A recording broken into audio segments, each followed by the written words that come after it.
2021 season.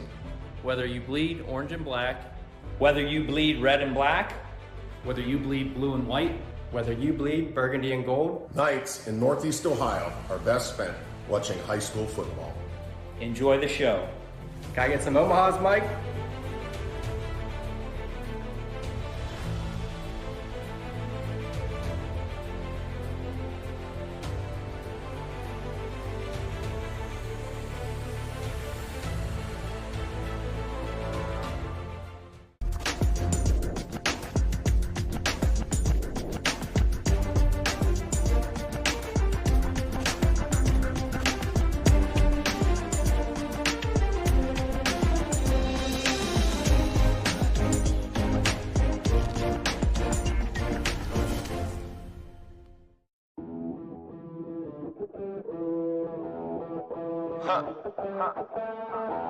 Welcome to Forever, man.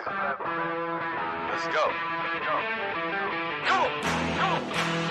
This forever. No surrender. Yeah. You know that this right here forever. Go. And there will be no surrender. Now allow me to reintroduce myself. They call me J.O.A. to the easy E.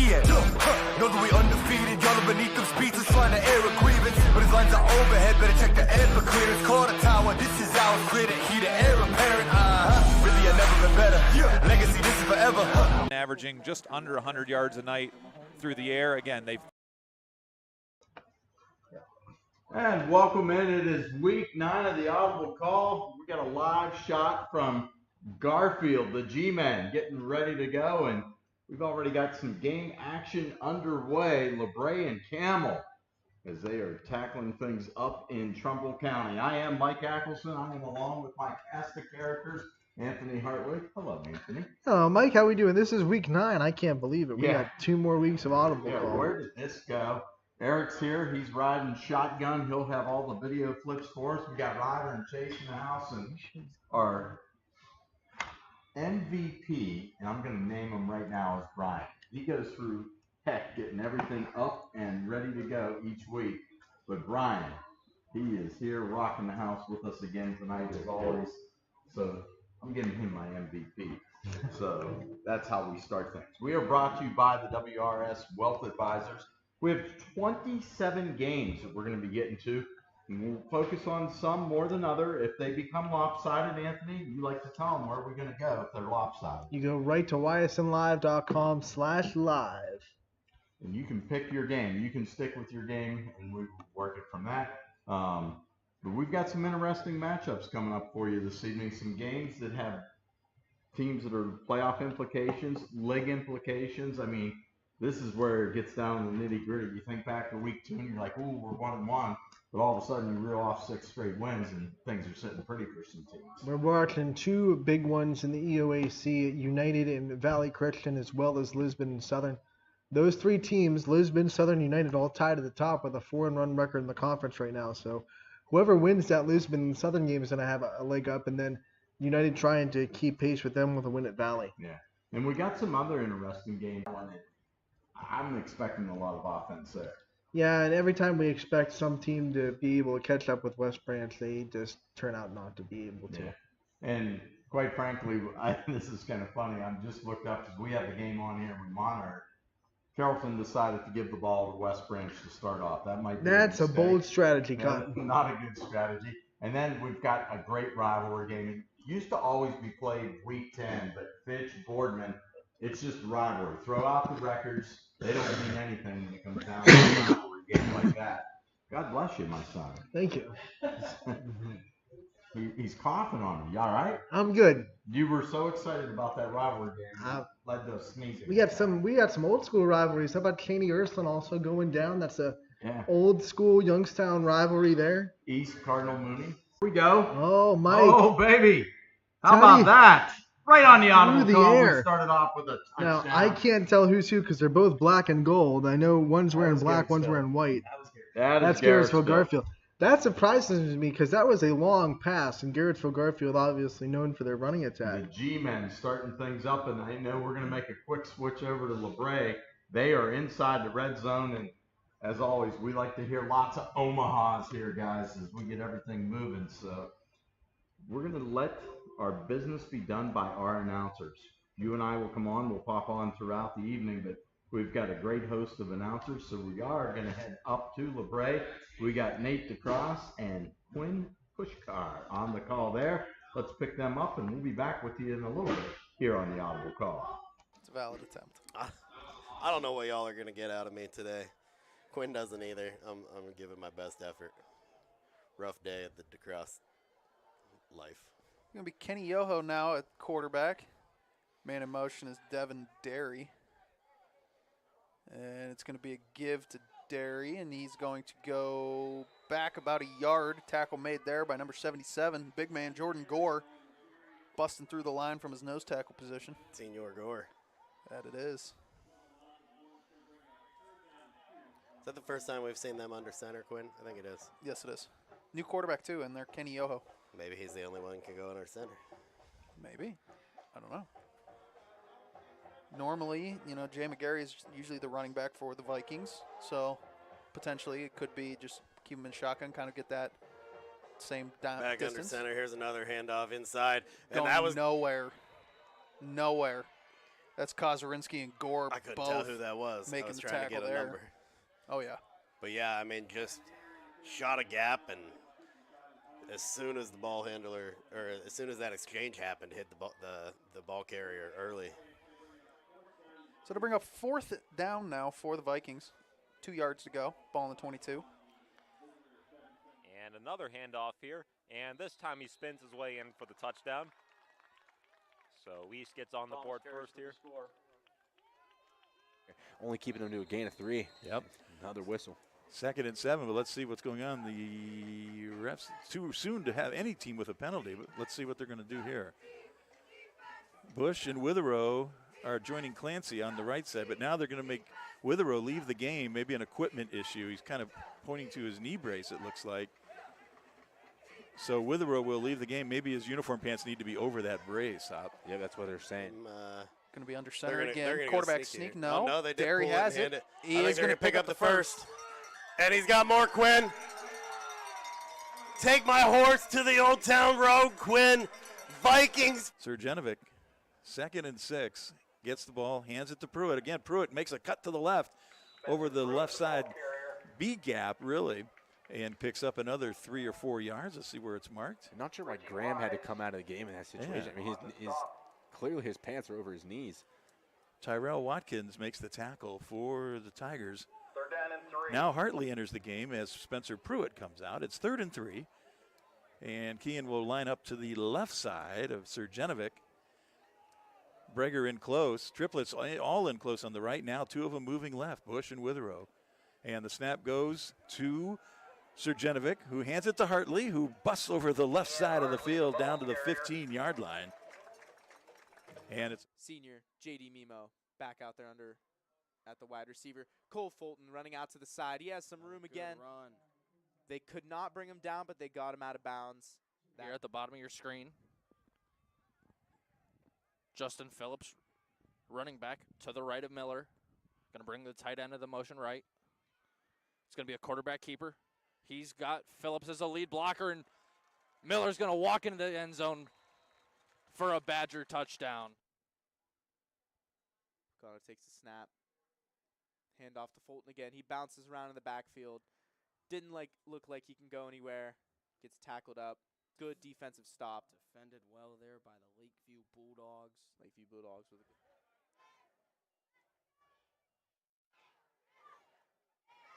Knocked out of bounds.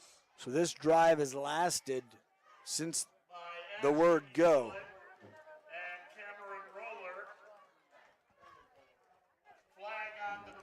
unit either. Hand off to Danny Natoli, but it looks like he's getting that first down with ease. Don't need the field goal unit. They move those chains. Good run by Natoli, moves the chains.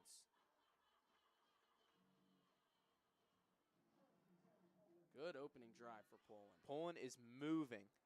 They have not seemed to take their foot off the gas. Moving with ease, trying to set the tone.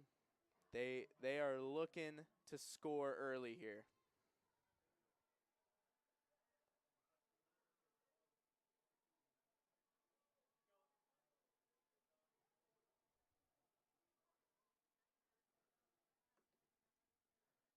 Dono under center. Daniel. Two receivers off to the left side again. H back to the right. Toy going to hand off again, looking for some running room. There goes Ewart. He is looking to get off to the races, and it looks like he's going to get there, and he is in. Wow, touchdown. South Range. 56-yard touchdown, Blake Ewart. And he's passing it. He's got his guy. And he's got a touchdown. Wow, that was a great pass. It was right in the bread basket. RJ. Tried to hit Andrew Todd over the top. Hand off to Cole Fulton. He runs. He puts on those jets.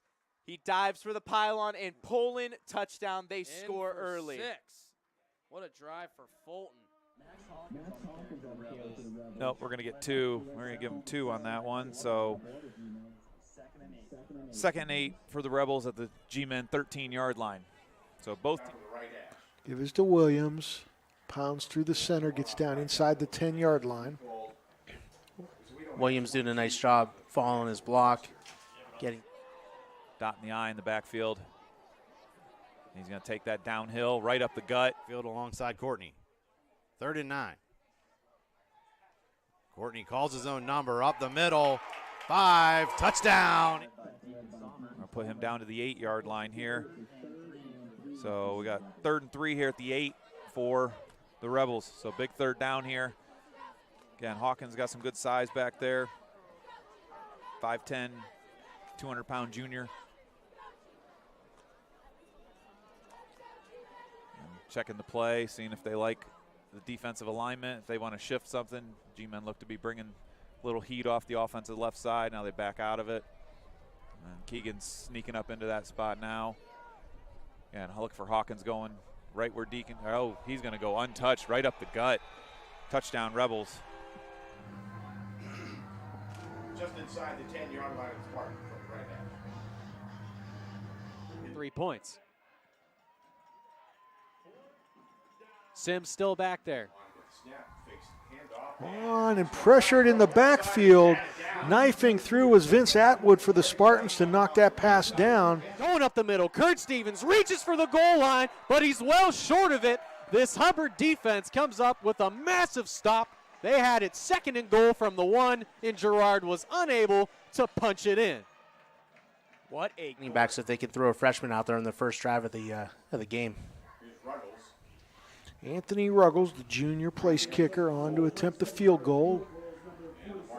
Any relation to Noah Ruggles? I don't know. 26 yards. Just inside the right hash. Snap, spot, kick on the way. Kick is up, and it is good. So the Boardman defense stiffens down in the red zone, forces a field goal attempt. The Falcons take a 3-0 lead. And Bo's going to be brought down there inside the 20.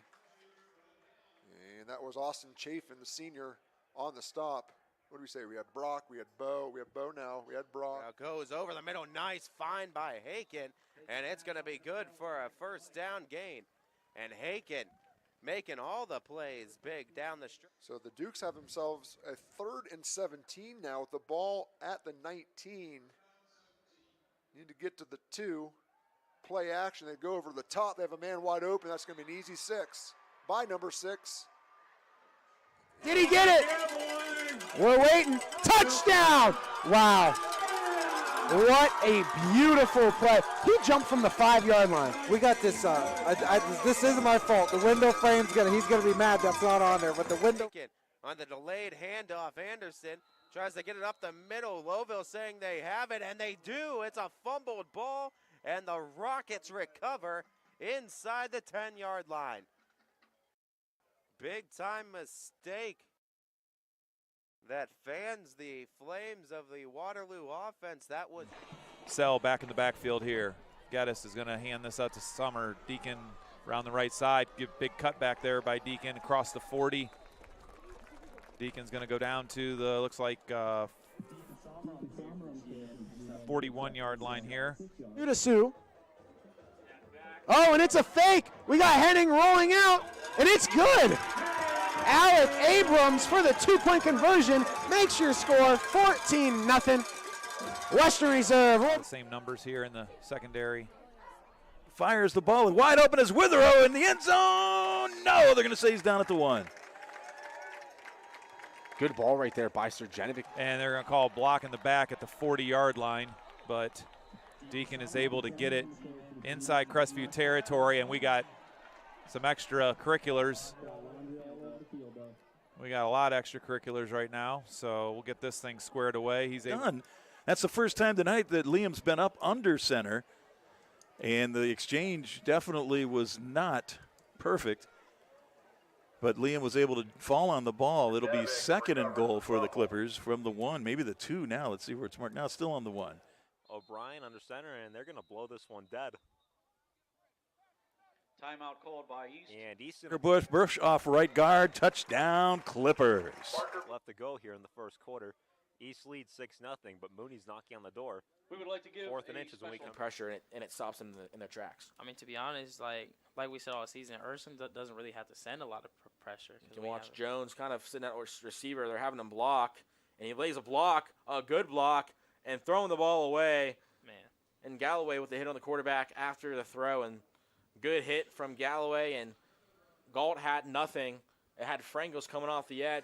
Answers the call, courtesy.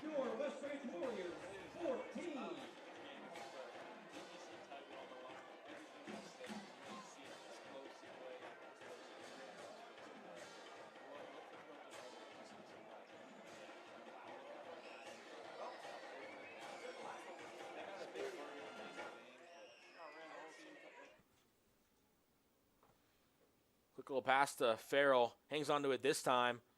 He's got Jones chasing him down, and that's one player that DC Farrell might not be able to outrun.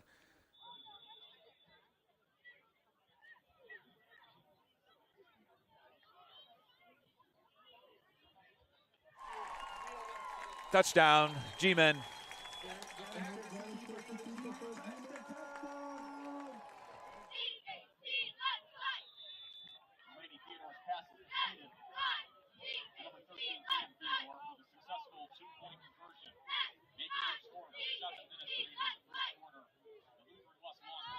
Six and a half minutes. It's 2nd and 18. Go 5 wide outs. Yeah, Narducci empty. Stepping back, he's looking downfield. He's going to throw over the middle, and guess what? They're right there on that screen pass. As to open up the passing game, and they're doing so by going run heavy in this drive. On the keeper, Balone looking for the edge. He has it, 1st down and more. Balone pushed out of bounds near that 40-yard line of the Rockets. And I think they're actually going to say it was pushed out a couple yards prior to, maybe at that 35. Let's see where they marked that chain. And it is going to be right around that 35-yard line where he stepped out, but nonetheless another 1st down by the Rockets.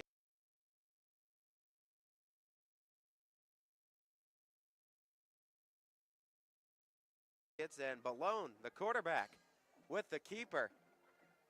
And the rollout to his left side all the way to a 1st down. Snap. Balone trying the arm pass down the field. Oh, what a grab. Down the field, touchdown, Rockets. Gain on the play, and Narducci and the Heralds getting ready to punt again. Snap is back. The kick is out. Nice punt there. He's going to get it to Falkman. Looking to his right. Pump fakes. Rolls out. Fires. Got him. Touchdown, Warriors. Hunter Brott. Hunter Brott. And Hall found him in a lot of space there, Larry, and he just let his receiver make a play after it. And Vickery and Croston might not break the record tonight because they are not starting outside of the 10. Nope. 6 touchdowns on 7 yards. 1st and 10 here as they start on the 10-yard line. 4:51 left here in beautiful Andover, Ohio. Check out that view out there. Good Lord. It doesn't get much prettier than that, folks.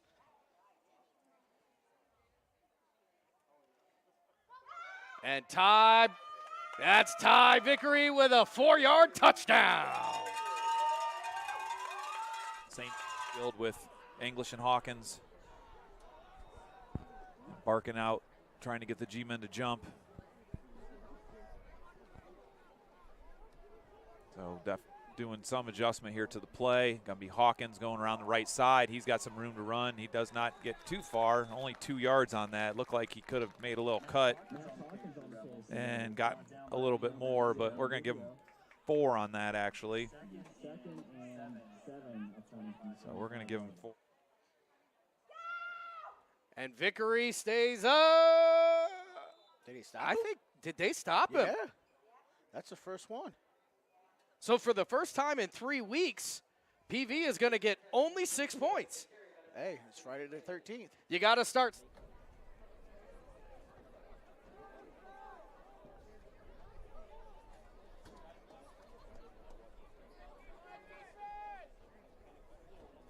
So clock rolling here.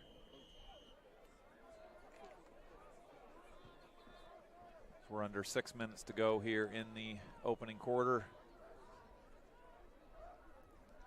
Engel's going to throw it again. He's going to launch it to Carr and overthrows him on that one.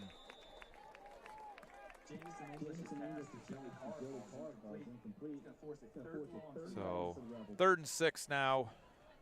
After that incompletion, looks like their pass route is go. Very manageable 3rd down for your offense.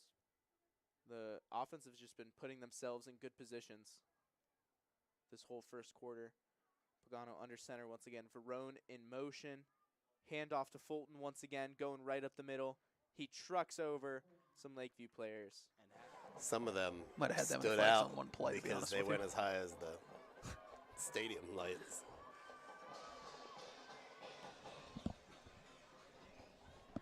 That energy drink getting the best of me right now, Quinn. 1st and 5, Yoho and shotgun. He's going to roll. Right side, he's going to stay in bound. No, he's going to get trucked at about the 5. But interception there for Leo. And that was, I mean, he was the only person that was open on that. He was able to get it inside Crestview territory all the way down to, we're going to call it, what are we going to call this thing? We got a penalty at the end.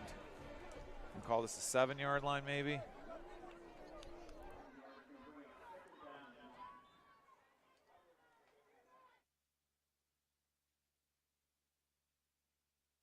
Foster, down in 4 for the spot. That is the shotgun. Oh, well, I thought he was walking up to the center. It's in shotgun. Takes the snap. He's looking right, looking left. Shoots it to Kamara. Little overthrown. It's a line he can go for days. And Har in motion. Completes the pass to Willie Torres, but he'll be taken down short of the line to gain. He'll bring up a 4th and about 3 for the Spartans. And I'm might have been Gabe Green out there, Nate, getting that reception. There's no halfback in the backfield. Kamara in motion. Handoff to Kamara. And they stopped him short. As Alisas will drop back. He waits, now fires across the middle, and it's a dart to Anthony Perry. That's good enough for the. Jay Stefanson going out for that field goal try. 4 for 6. Off people. He's still bouncing, and he's in for the G-Men touchdown. That is a bowling ball out there, folks. Didn't get to play offense last.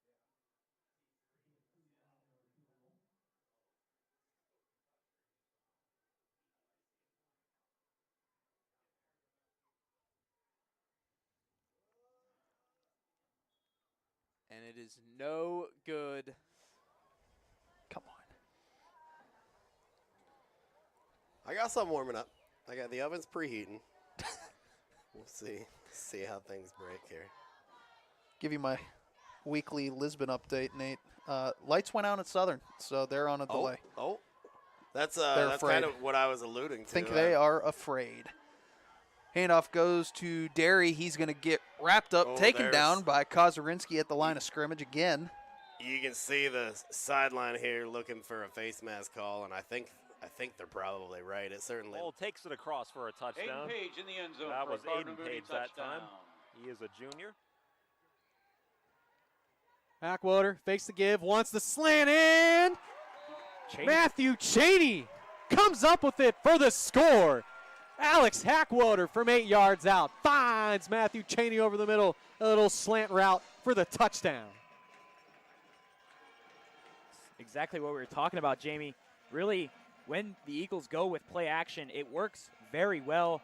They get the defense looking for Warren, or if Owens is coming across, they get him to look at them, and then Hackwater is able to find. They get a man in motion, and there's a chip pass to Gentile running to the right side. He gets brought down hard by a number of McDonald linemen.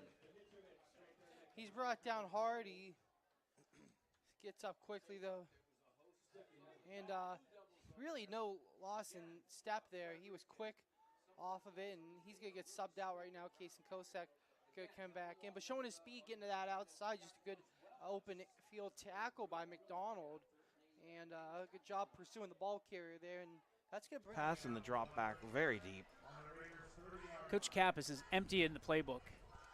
A lot of pressure up front by South Range. So this helps South Range out as it's now second and long again. Yeah, second and 20. real long. They go, Back oh, look screen. at this. Nice play. This is going to be open, and it's going to be a touchdown. Wow. Wow, wow, wow. Excellent play call. They rolled everybody right. He is going to go nowhere as he is wrapped up, taken down in the backfield by number 99, Matt Kozerinski.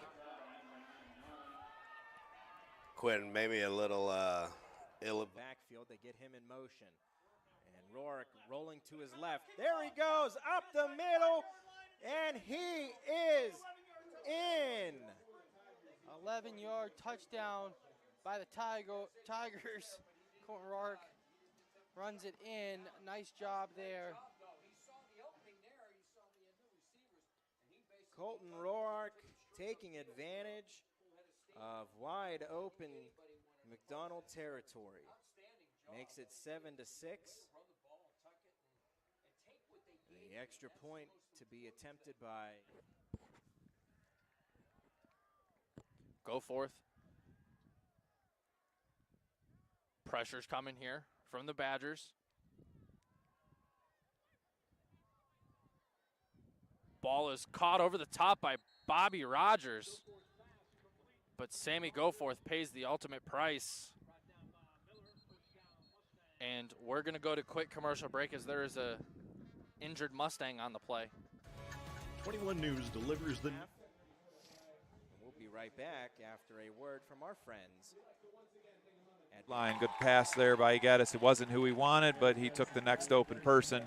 That's going to be inside Crestview territory, across the 30 down to the 27-yard line, 28-yard line.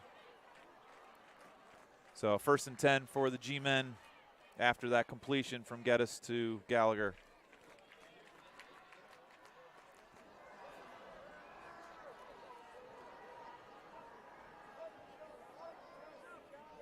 So tried to take a shot. Crestview did a pretty good job of just staying home on that one. Troyer and Sell in the backfield. It's going to be Sell. Keegan's going to cross the 25 and get down. Caught by Taylor, plenty of room, puts a move on, and he's up the sideline. Touchdown, Ursuline. Devontae Taylor catches the ball about 5 yards short of the sticks, and he does the rest. Ursuline looking to go quick and get Short three, long two here on this second down call.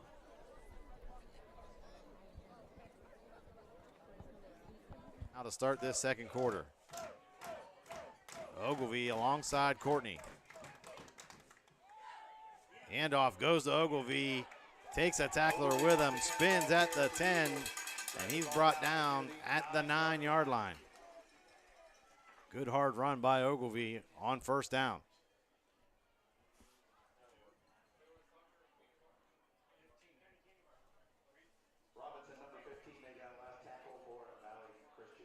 Second and 2 at the 9.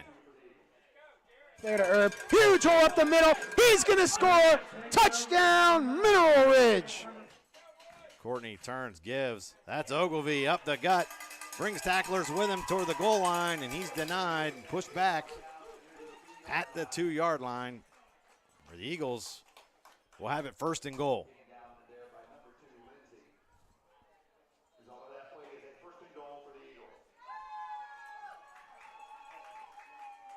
And I think we're going to get a coach's sideline infraction on the far side as a penalty flag came flying in when that far side official is having words with the Valley Christian sideline. That's indeed the call, is the sideline warning.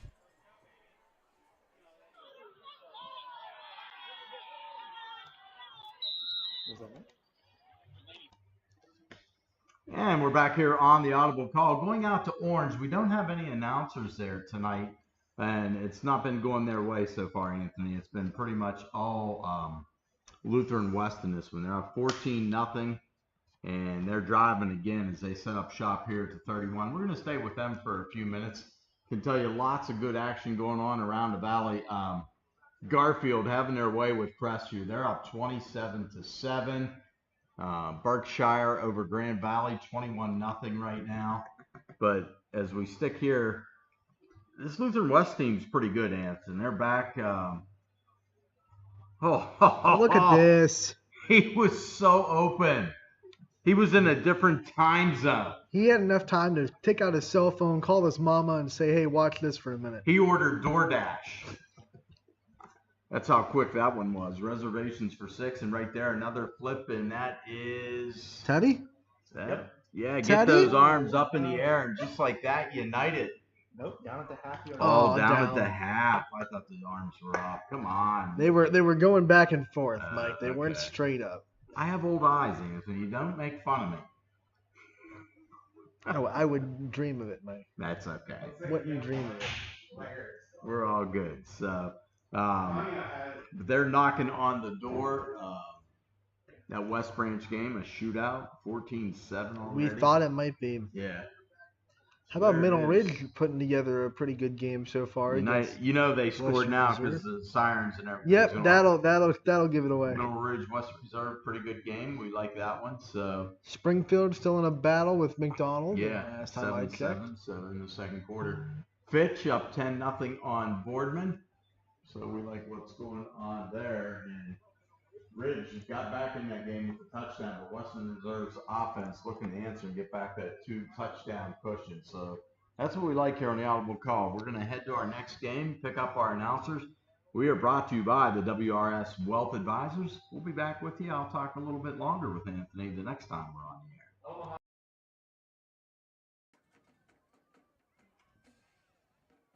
Get a crocodile. They're getting it. I love it. Toy in the gun. And he's going to hand off. And somehow wiggling out of it is Ewart, I think. That is vintage Ewart. Yes, it is Ewart. Vintage Ewart. You think he's down? Not even close. Over that 10-yard line and a first down. And if you are Coach Kappas, you've got to be sitting there going, wow, just wow. Talk about being able to get it. See a drone? Oh, no, I don't. Oh, I do see it. They're not allowed to fly over these games. Typically. I don't know what's going on. I don't know if Pat and the head ref noticed that yet. That's a no-no. Handoff. To And this one is stymied. Smesko. And Smesko getting taken down. They're going to give forward progress at the 11. Jack Hastings and Mason Mendelora. Lined up here at the bottom of your screen. Ball is handed off to Phillips up the middle as he picks up about. I'm going to be, but I want Reese cups. So whoever's handing out candy, get me the Reese cups. Toy stands on his 15. He's going to throw. He's looking, firing a bullet to the end zone and incomplete. Wow, Nagy had a shot at that catch. 2nd and 4 inside the 15. Hastings was the man in motion. This ball is going to be handed off to Phillips. And he's Going to be dropped right around the line of scrimmage. Maybe a gain of 1 on Catch that pass. With the old Newman gloves.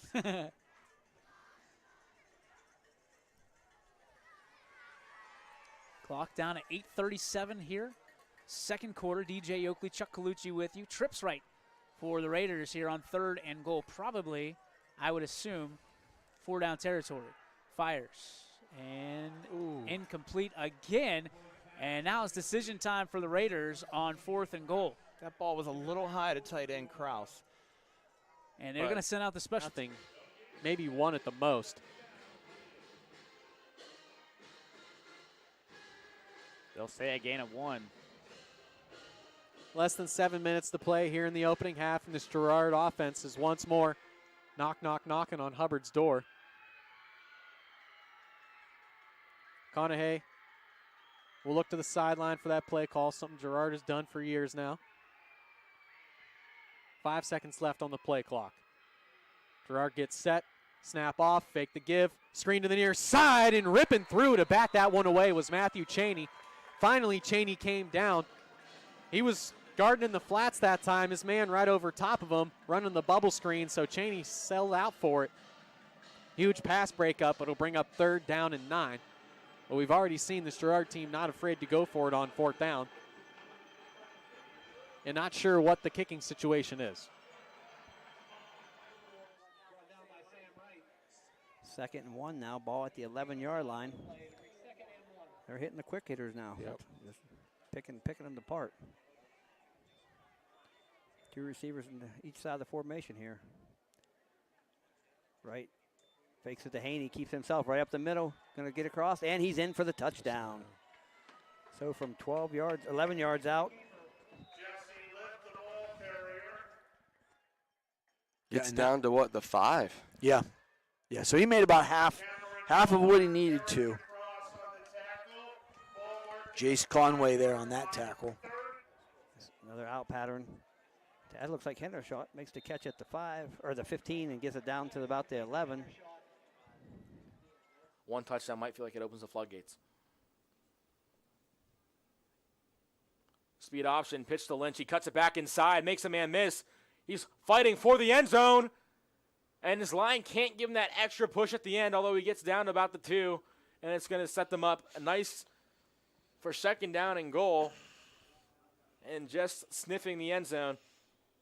But a timeout's going to be called. The Cheney. So from 12 yards, 11 yards out, right into the end zone for the Potters to make it 12-0 with the extra point ensuing. They're going for the field goal.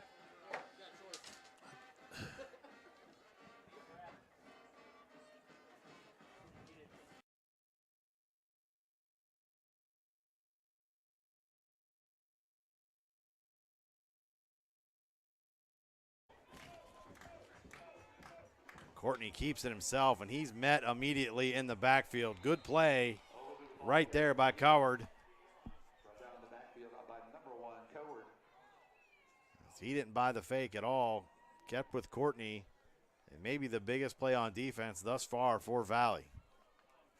3-yard loss on that play brings up 2nd down and 13. Loss of 3, 2nd and 13 coming up.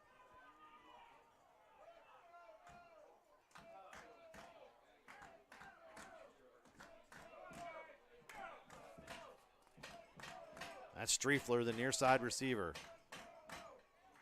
Courtney, he rolls near side, fires. Striefler's there. Hands it off to Lynch. Lynch looking for the hole. He surges forward, and he is stood up just shy of the goal line inside the 1.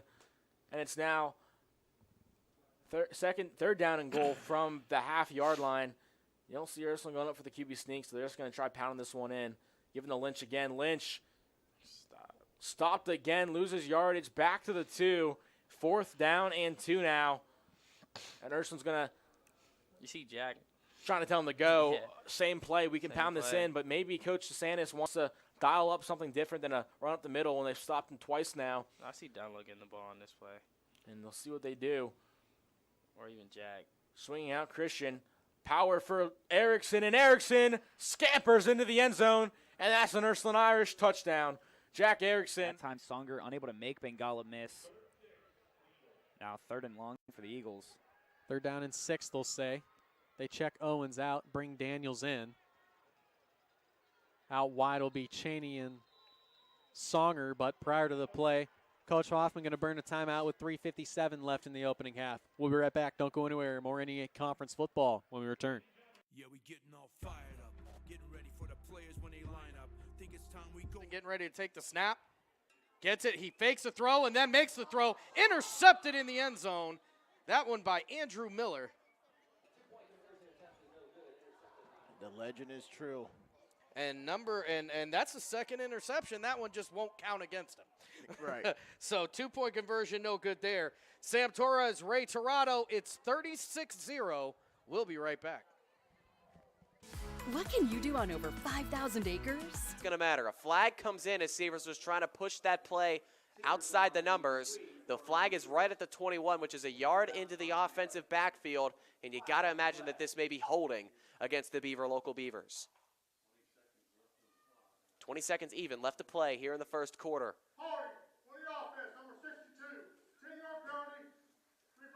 That's called against Joey Adams, the first-year starter at right tackle. So it sets up 3rd down and very long now for the Beavers. It's 14 yards they need to gain. The ball's at the 30. They got to get down to the 16. Call must have been beyond the line of scrimmage there. See that, Quinn? Beat the old PA announcer to it. Must be the telestrator. I mathed quicker than he did.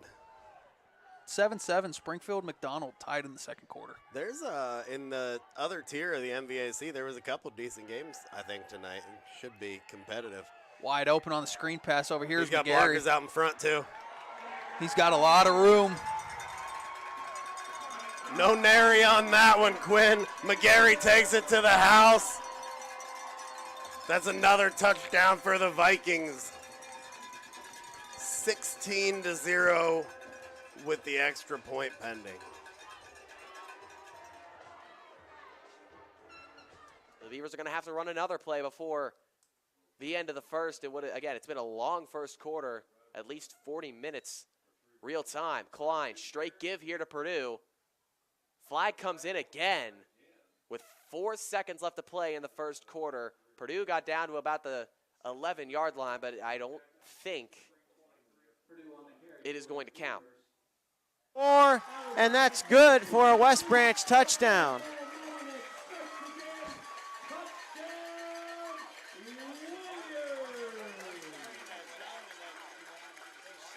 They had the holding called against Joey Adams. That is actually a defensive penalty. That is called against number 62, Taylor Britton, for the Cambridge defensive line. So it's an automatic first down for the Beavers. 1st and goal from the 5. We're going to have to flip ends of the field, though, before the Beavers take this snap. That is the end of the first quarter, a long first quarter, high scoring, 28 total points between the two teams. 21 go to the Beavers. He's going to hold on to it. It's a design quarterback run. Lowers the shoulder and loses a yard? Yeah. This is Hurst, and the kick is up, and it's good. So Eliza's kick extends the lead to 20. Oh, boy, we almost missed it. We almost missed the good run there by Fulton. Gets him across midfield. Hey, we're back just in time, though. We would never miss it. Not for the world. 2nd and 3 for Poland. Fulton continues a good night on the ground. And there's that 2-back set we know and love from Poland. Fulton with a nice stiff arm. He's turning on the Jets. He's They're calling. So they're going to back it up. Coach Dempster, is going to accept that penalty. It was Kyler Bourne that was in the backfield putting the pressure on Carson Brock. So once again, Kyler Bourne getting through that line. So we've called Anthony Lehman's name. We've called Kyler Bourne's name. We've called Beatty's name. So these defensive linemen of East Palestine are really And that's what you saw in the Ridgewood game. You know, Ridgewood was able to match West Branch. And that's why it was such a tightly contested game. West Branch actually had the game-winning touchdown. You know, that's literally what you ask for, you know? Goal Fulton. Stefanson looking to stay hot on these extra points. Right down Broadway. Does exactly that.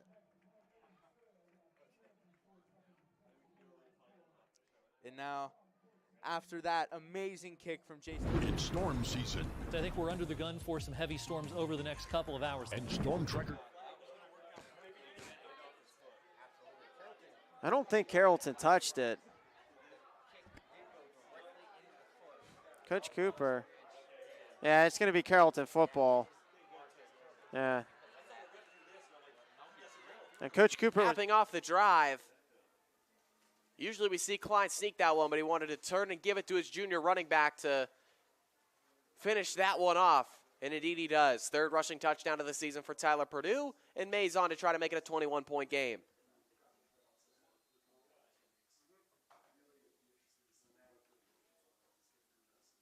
Lining up the extra point here again, Mays just one clean miss on a PAT. He's had a number blocked or a couple of bad snaps that turned into essentially 2-point tries.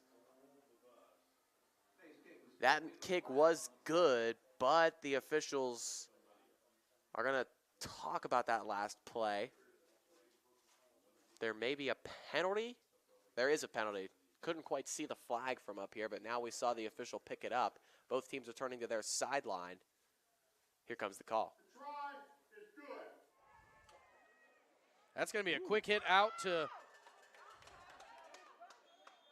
That's a night. That was Noah Kowski. Oh, I'm sorry, Matthew Adkins. I'll get that number correct before the end of the night. Adkins on a quick hitter and a nice 5-yard pass there. Still going to result in a first down for PV.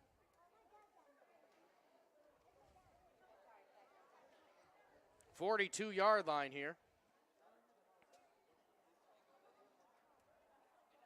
Now, the score is 36-0, but the running clock will not start until the second half. So that's a wow factor right It's going to be a penalty flag. It'll come in late, so this play won't matter.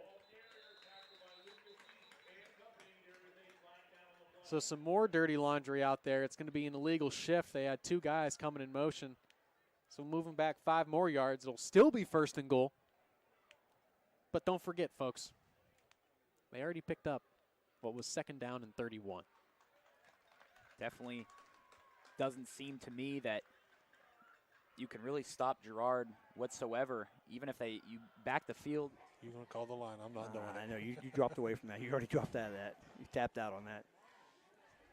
So we got 2 receivers each side of the formation. Right. Quick out to Atkins. Oh, he's got some blocking. He's down the sideline. He's across midfield. I don't think anybody's going to catch him. Nope, and he's in for the touchdown for the Potters. 1 play, 72 yards. Stevens in a little bit. And to the top, you've got Simone along with Bengala. Man in motion, it's Simone. Fake the give to him, trying to isolate. Flag comes in late.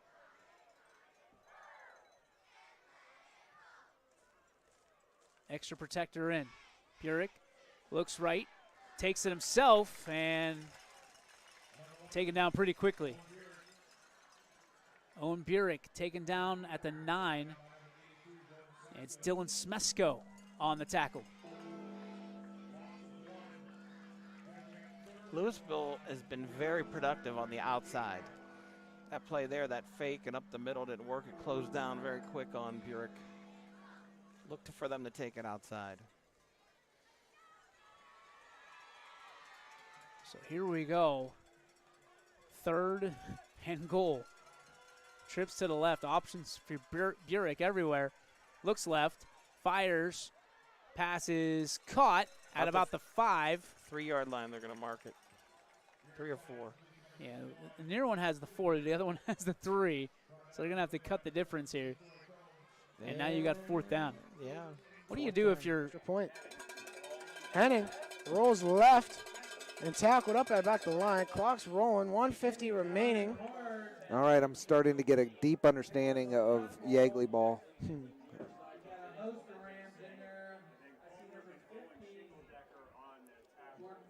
Killing that clock, bringing it down. Make it very difficult for Ridge to get the ball back. South Range 10, Louisville 8. Louisville on the door knocking. Thank you to Audible Call for giving us this look, giving you guys scores all around the area. Henning 2nd and 9. calls his own number, running up the middle, and he touchdown reserve. 26-7, 111 remaining in. Mr. Henning, I'm going to congratulate you on your athletic ability, sir. You are one heck of a player. They call, and it's fumbled, and the football out of bounds. So the pass complete to James. As Anthony Perry knocked the football free. Ball out of bounds.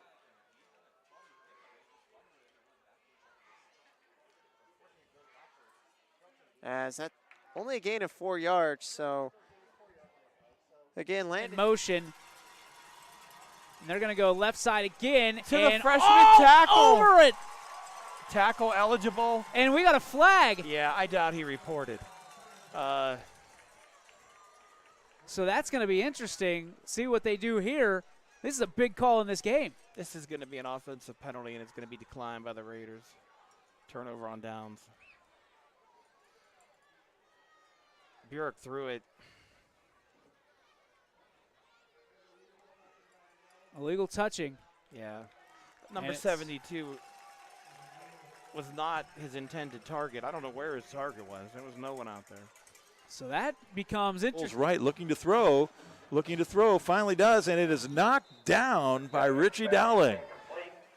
It's at least the second one, maybe the third tonight, right, Hop? It's been knocked down by Spidey. For the Cards, and it will be another handoff to Page. And he's going to get the first down here to set up 1st and goal for the Cards. Aiden Page carries for a Cardinal first down. That time was Aiden Page.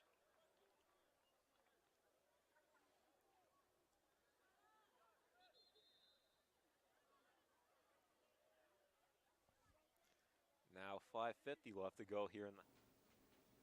Hands it off to Lynch. Lynch thrown down at the 3. Will do his right. Hartley gets the fake. Sergenovic rolls over the 10, down to the 5, runs out of bounds at about the 4.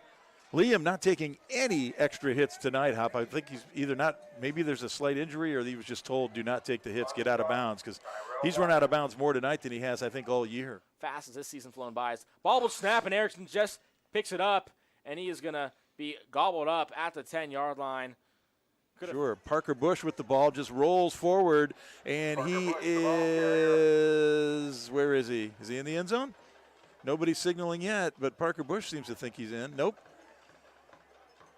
What do we got here? First down. All right, they're giving the Clips the first down. The ball will be marked inside the 1, where it'll be first down for the Clippers. And the tight offense in there again. Sergenovic under center, turns, hands it to Parker Bush, rolls on into the end zone. Touchdown, Columbiana. Looking to throw the ball for Baylog, and Baylog is pushed down, and that is going to be pass interference. And, Julian, I'm going to pick a guess here. You can tell me if I'm wrong. They weren't going to call anything until Baylog got pushed down. Right. Because they were both handsy with each other, tugging on each other's jersey, and the second that Baylog got pushed down, that's when the flag came out. Mm-hmm. And that would, that's just where a defensive back needs to know, hey, he's pushing me, I'm pushing him. If you take the hands off him, great, right? Whatever. But you don't.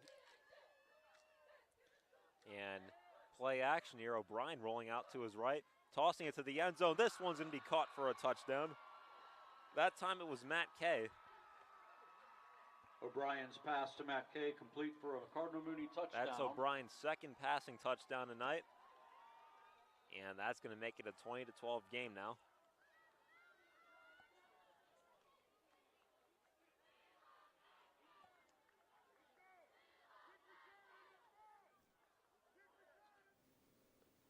I'm confused on what they saw. Maybe they thought that Baylog initiated contact. Honestly, I'm not sure. Because the flag came in late, too. And that was after he got pushed. Anyways, 3rd and 20. Ursuline looking to make up some ground. Takes a shot for Farrell, and it's going to be caught. Who cares about pass interference? DC Farrell finds the end zone from 25 yards out, and Ursuline extends its lead 18-0. That's what have a 2-touchdown lead going into the Steve, second this half. could be the play of the game right It very here. well could, Tom. And we will have A.C. Carter off to the left, Devin Bram in the backfield with Jason Dukes about to take the snap. He takes the snap, makes the handoff to Bram, and he will run it in for a touchdown. Touchdown, Jason Dukes. Dukes with a great read on the QB option read there. Bram taking some defenders to the left there with the option read, drawing the defense away from Dukes. Dukes able to keep the ball running up the middle for a second touchdown for Struthers tonight, going up 13, PAT pending. And Noah Carnahan to kick the extra point once again. Lucas Patty on the hold. With 8 seconds left, we'll see if it'll be a 2-touchdown lead. Oh, we got motion. Well, it'll be a motion. Carnahan's kick is... And they might be making a change. Okay, it's going to actually go timeout, Latonia. So with that timeout, we're going to hear from YSU. We'll be right back. See what happens in these last 14 seconds of the first half. You're not waiting to see what the world has in store for you. It's more about what you have in store for the world. All you need is the opportunity. All you need are the resources of a large university. This game started off low scoring in that first quarter. It was scoreless after the first, in fact. Cheney was really controlling the clock in that first Go back on this field goal attempt that they could have had down there when they went for it, but they'd have been sitting with the lead right now. And the football. Wow. South Range kind of in a win-win situation there because you get the football back after halftime. Yes. But you don't want to showcase any turnovers and give any momentum back to Louisville. See what Burek does here with 8 seconds. Takes the snap. Okay. Good call, Louisville. I was hoping they did a draw there. You don't want to turn the ball over with short time. That is going to wrap up the first half of play here at Rominger Stadium. At halftime, it's South Range 10, Louisville 8. We got ourselves one heck of a game. We'll be back with the bands right after this on your sports network. How do you feel when you wake up? Who is that, Drew Croft? Yeah, that's Drew Bycroft there. Bycroft. Just a little high there. They got one more play here to see if they can score. Yeah, this is it. Last play of the half. All the money on this one.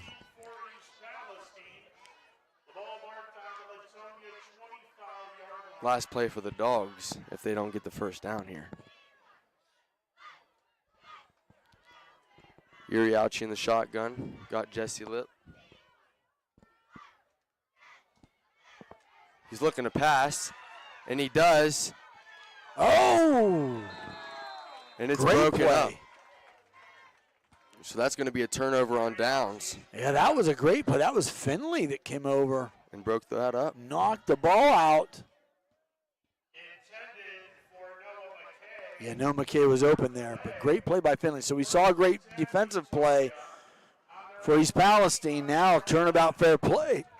It's the Latonia Bears that has a great defensive play. So the Bears actually had a couple big stops there when the Dogs had. Down. And it'll be first and goal now. First and goal from the, looks like they marked him out at the 8-yard line, so I gave him the 7. Clock's under 1:40 to go here after we get the marker set. Quick out to Burchett. He's looking to get some running room, and he's going to be knocked out at the 1. Yep, he didn't get in. 1-yard line, 7-yard, 12 to. Burchett been pretty quiet. Now, he only had that one long bomb thrown to him, which was knocked away at the last minute, but these quick out patterns. So this where you call Haney's number here, Scott, with 1:20 to go and a moving clock. He's deep in the backfield for the Potters. Right, takes a high snap. High snap Can't get it to Haney, and he's just going to have to eat this. Alison's going to take a shot. He's got a man. Oh, what a catch! That one caught by Joey Jackson as he went up high, pointed the football, and made the catch. And a good throw by Alisas, but Joey Jackson, I mean, for a guy his size, not the biggest guy, but certainly gets up in the air and was able to make the catch. West Branch. Back here on the Audible Call, brought to you by the WRS Wealth Advisors. I'm Mike Ackelson. We said it could be a shootout in West Branch. Well, we did not lie because they've got 48, possibly 49 points already on the board, and they're still in the second quarter, Anthony. It's a shootout. It's just all West Branch. That's all. Yeah, pretty much. They're fighting themselves. We got a lot of games heading to that lopsided version right now, and here's a touchdown live. LeBray, as that'll put them up 22-0, pending the extra point on Camel.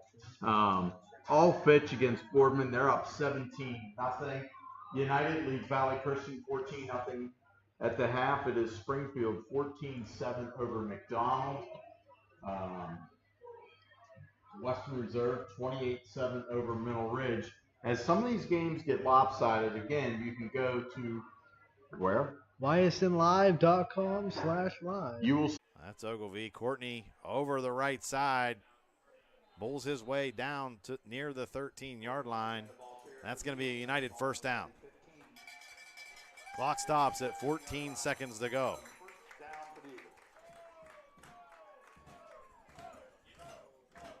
And they're going to let this clock wind down and burn their last time out.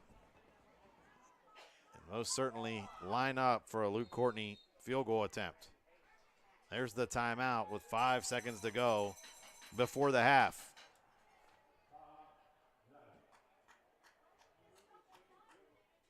Other scores of interest, it's halftime at South Range. It's the Raiders 10, Louisville 8.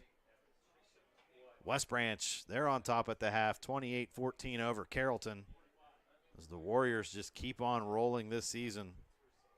Poland, they're up 21-0 over Lakeview, halftime score. Ursuline, 19, Cheney, 0 at the half.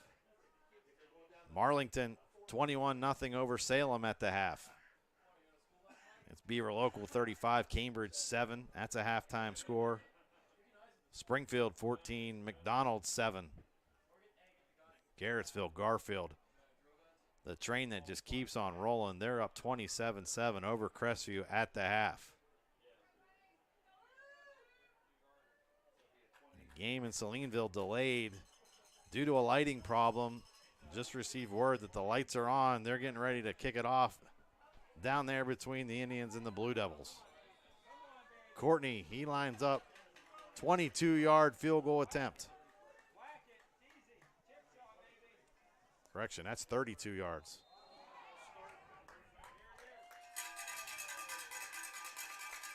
We're going to get an offside call on Valley. So Beaver Local going to have 98 yards to work with to try to make this a potential 5-touchdown lead. 4.5 minutes left to play in the second quarter. But this Beaver Local offense, obviously they work really efficiently in short field, short yardage situations. And we very rarely see them in long fields like we do now, but this offense is certainly built to go down. Newburn to hold it.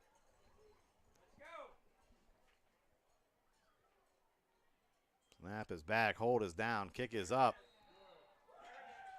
And to run everybody out. He will. 98-yard touchdown on the first play for the Beavers.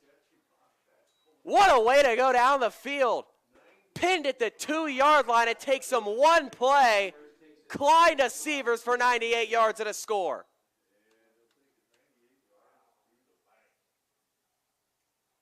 Second time this season Sievers has had a 98-yard touchdown.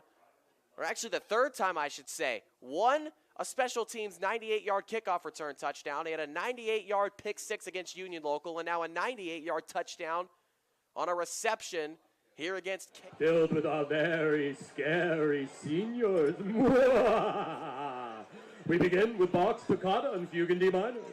followed by my favorite, a monster mash, and ending with a personal favorite of mine, the zombie dancerific Thriller.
Ladies and gentlemen, the 2023.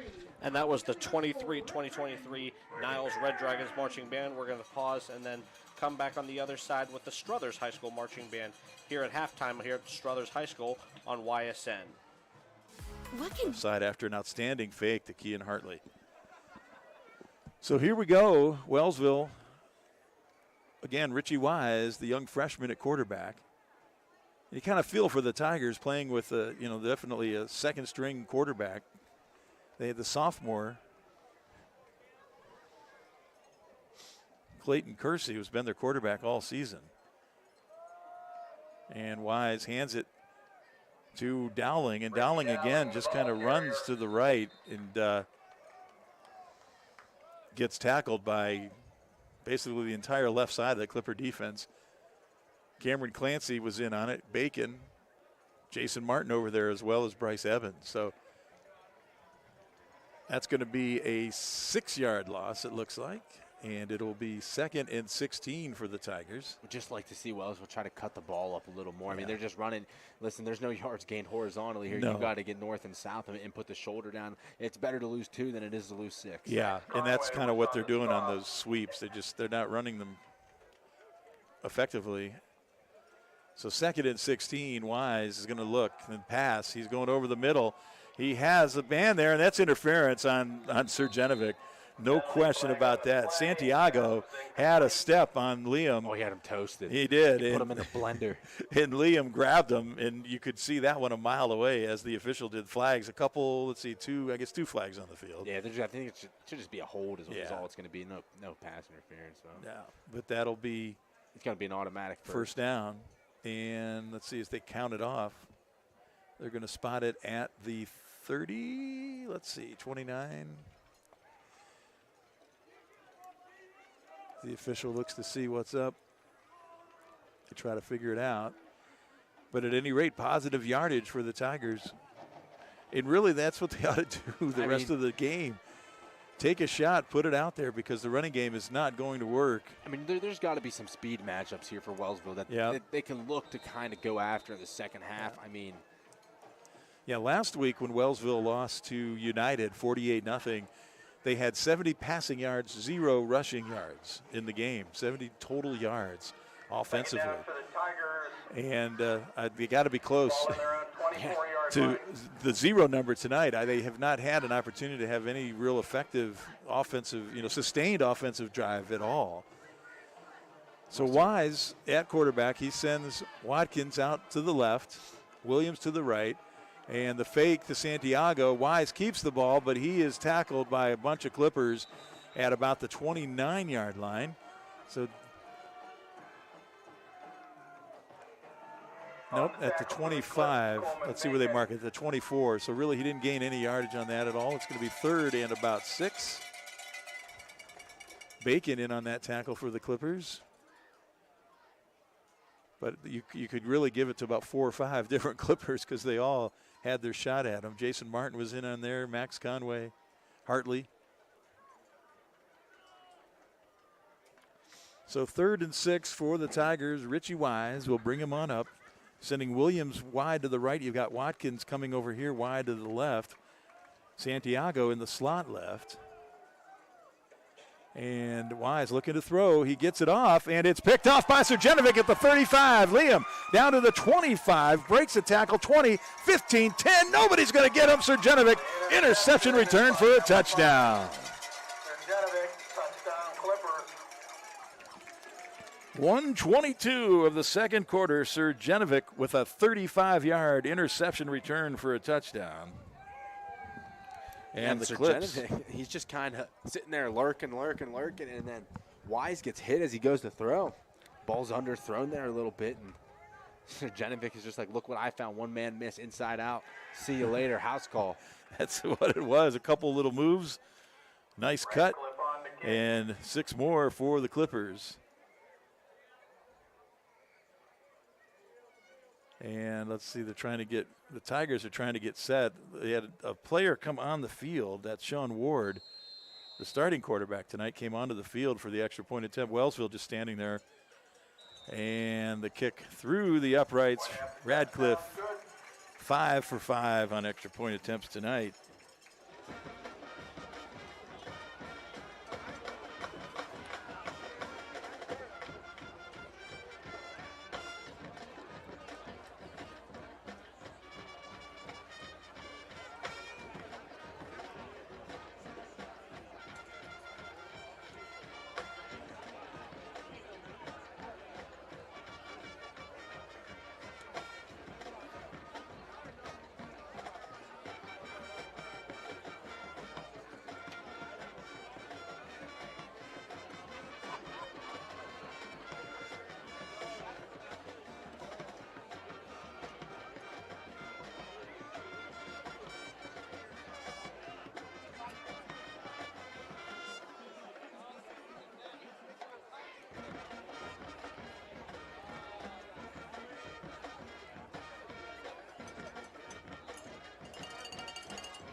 In 2005, Green Day released its third single from the American Idiot album. This song, inspired by the music of Bob Dylan, landed #1 on the domestic rock charts and reached the top 20 in 6 different countries. Drum major Nick Johnson finishes our Green Day tribute with Holiday.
The unusual choice of instruments was influential to the psychedelic genre of rock and brought an Eastern feel to this 1966 song by the Rolling Stones.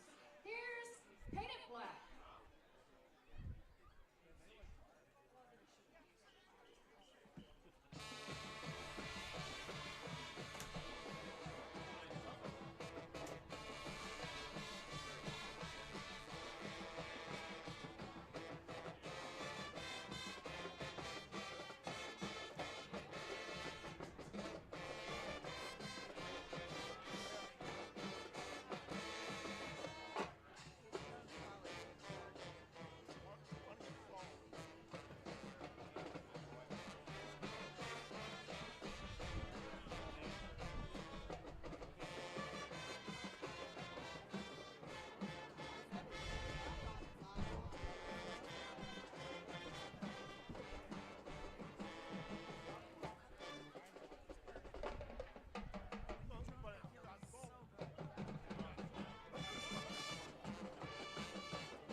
We'd like to welcome you to our United Wall of Fame induction night tonight. Each year, United Wall of Fame selects from community nominations up to 6 United Wall of Fame inductees.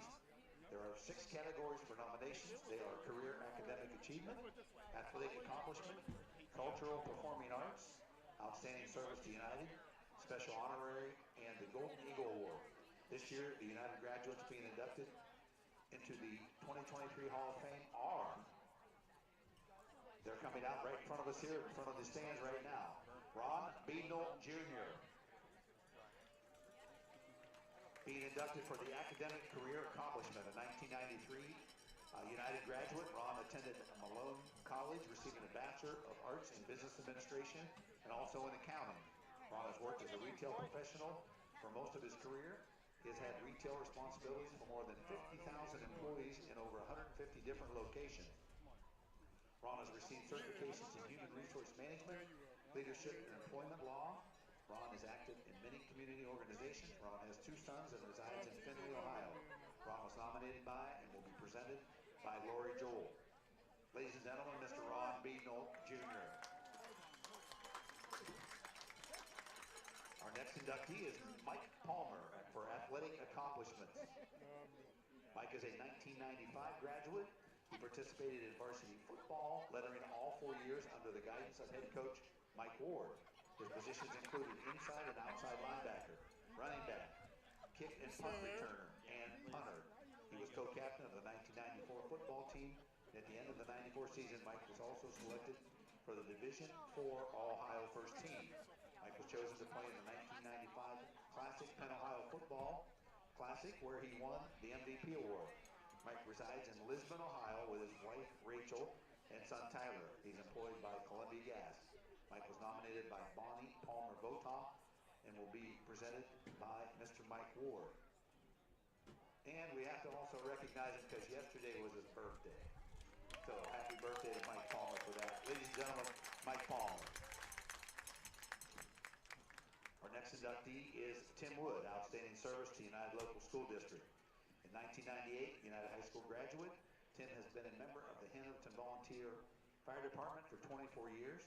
He has organized and participated in many fire and first responder training classes. Tim held the position of fire chief for 10 years and is currently assistant fire chief. He has responded to and directed the response to countless emergencies, accidents, and fires.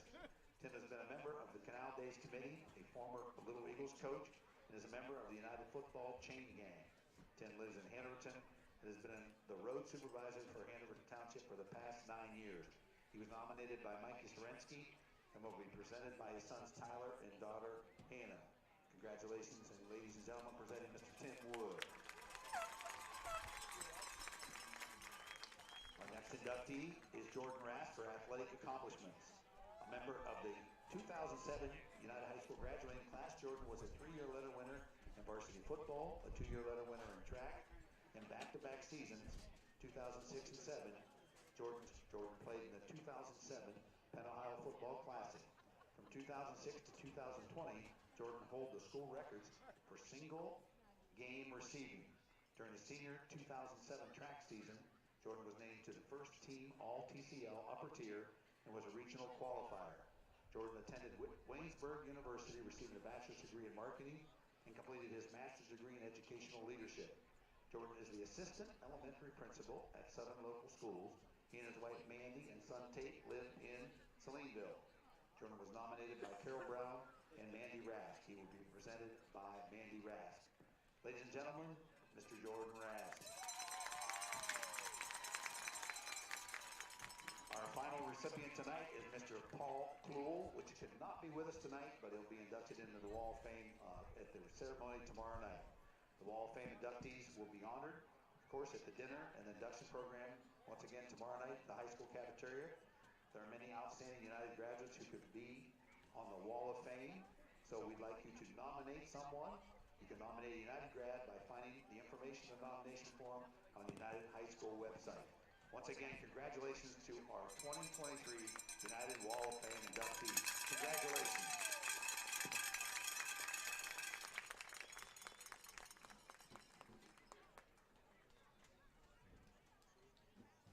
The United Eagle Marching Band would like to thank everyone for coming out tonight and supporting our high school athletic and music programs. The band would also like to thank the United Band boosters and parents for all their hard work and support. Go Band!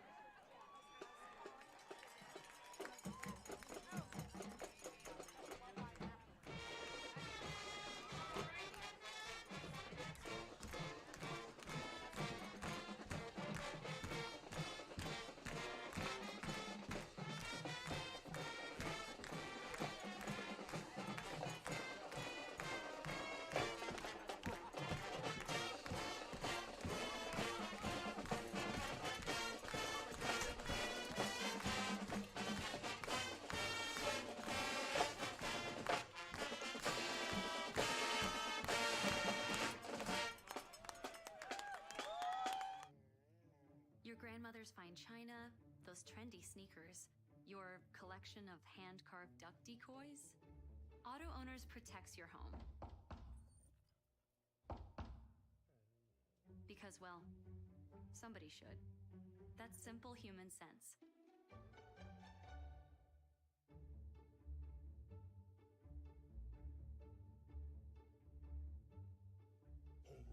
Oh, now you do your job.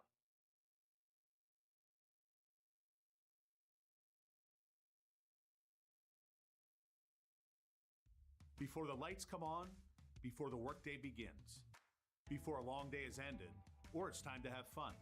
It all starts with the people at Joe Dickey Electric.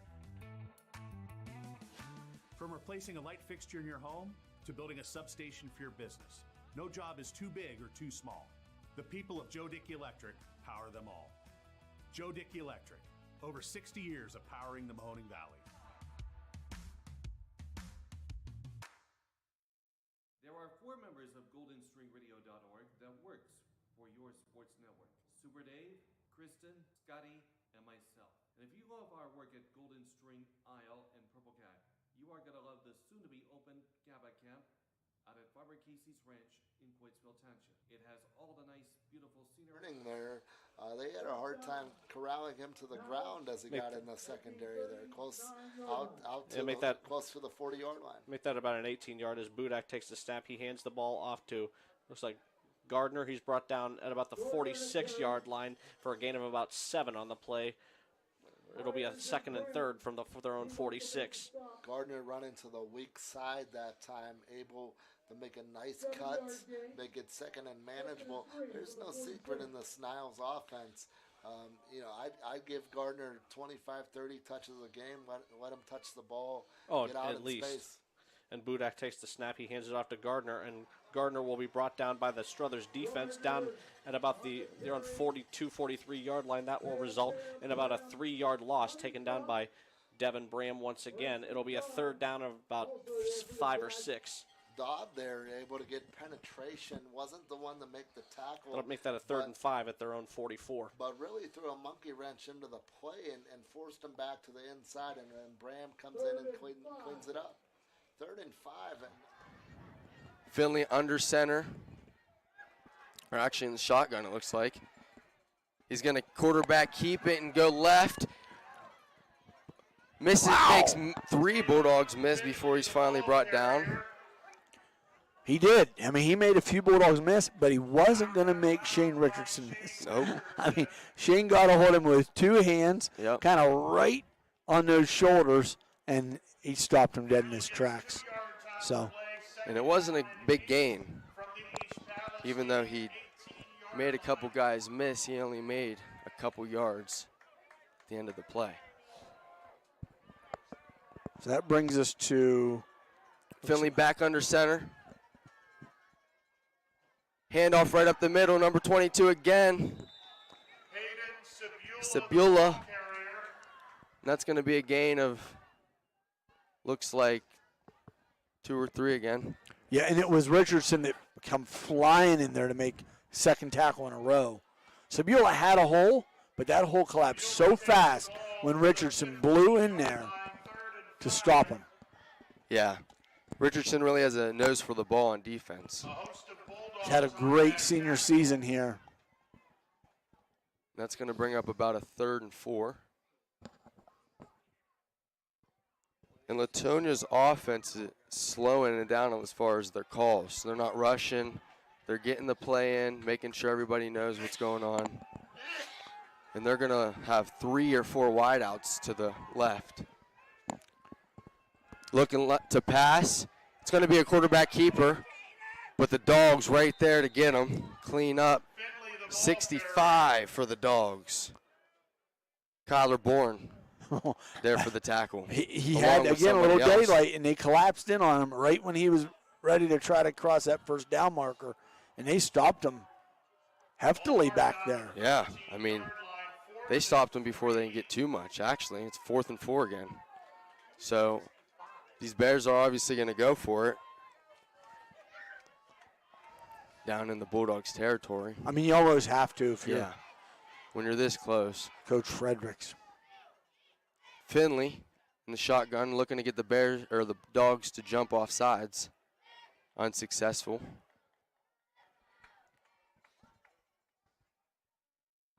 Finley goes under center.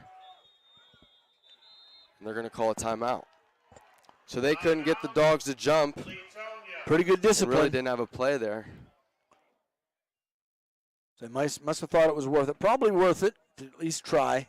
So, okay, with that, we're going to go hear from one of our sponsors, iSynergy, and we'll be back right after this. Quick word from iSynergy. Result in a 2nd and 7 from their own 22. 2nd and 7 from the 22-yard line. And Carcelli will be way off to the right. It looks like AC Carter will be off to the in the backfield, and Howard takes the snap, hands it off to Carter. Carter will run off to his right, and he's taken down right at about the 22-yard line. Doesn't look like he'll gain much on the play, and that'll result in a 3rd down. Great hit by the Niles pursuit there. Oh, Carter manages to gain 1 yard out of it. Nonetheless, it's a 3rd and 6 from their own 23. My father used to say when I was growing up in Youngstown, anytime you get hit and your body hits before your feet do, you've been stuck, son. Well, he's right, Tom. And 3rd we'll and have 6 here. 3rd and 6, and we'll have Carcelli way off to the left this time with Howard in the backfield to take the snap.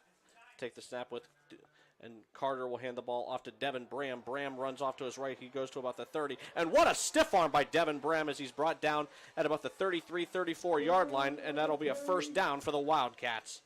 That's what's great about football. Great stick on the one end by the Niles defense. They run right at the same defender there again. Bram runs them over for the 1st down. Make that the 39-yard line. An impressive 16-yard run by Devin Bram to get the Wildcats the 1st down here in the 3rd quarter.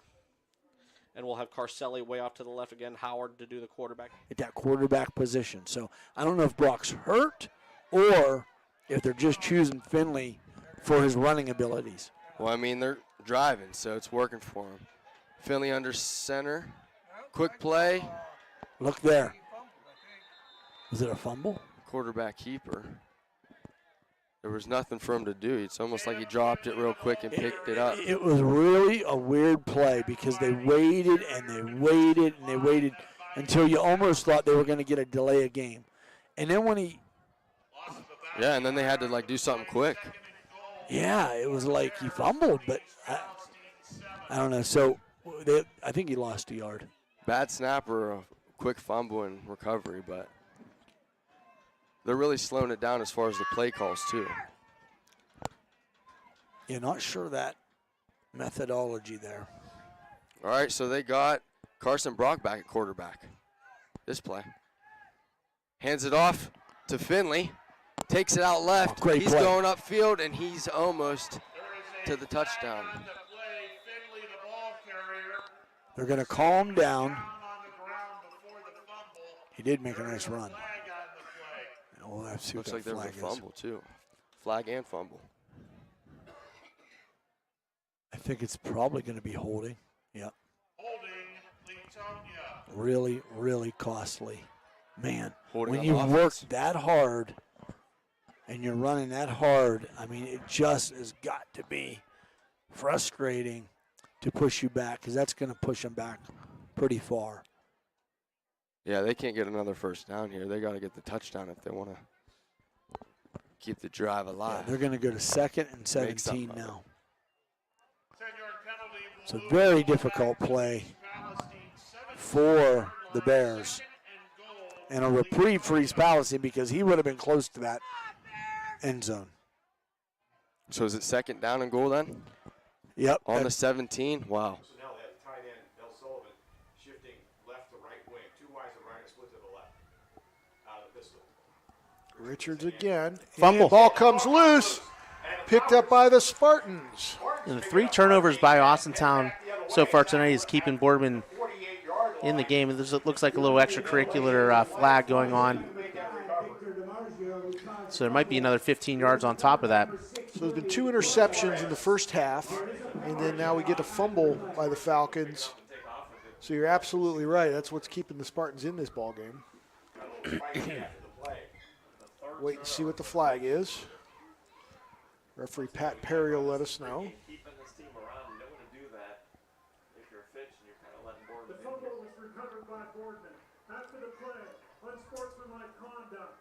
Boardman, number 6, 15-yard. See, this is, you just can't do things like this. I mean, just No. celebrate the play, celebrate the turnover, and move on. I mean, You know, we saw some of that last year, and yeah, just not. Welcome back to Hanoverton. United 17-0 off the foot of Luke Courtney, 27 yards at the gun to make it 17-0. It was Courtney started the scoring off, 21-yard scoring scamper to start it off at 7-0. And Andrew Ogilvie capped off a 65-yard scoring drive as he took it in from a yard out to make it 14-0. And Courtney increased it to 17 with the 27-yard field goal. Chris Sigler here with you tonight. United set to receive the second half kickoff. Taylor and Milburn set to receive. Kick is away, bounces inside the 25, picked up. That's Taylor. He's over the 45, 50, 40. He's going to go 10-5. Touchdown, Eagles. That's Dan Milburn on the return. Keeps it himself, goes in, and he gets the touchdown for the Bears. First touchdown of the game. And that was quite a recovery after that big holding call that took them way back in there to 2nd and 17. So what a great recovery offense by this Latonia Bear offense. Yep, did a great job there. That penalty knocked them way back to the 17 and goal. And they made it all the way down to that 4th and 1 and punched it in with an easy punch in action. Oh, they're spotting him way short. Come on. He fell across the 40-yard line, but the official's going to mark him behind the line. So it'll be 4th and a half yard to go. Boardman leaves the offense out there.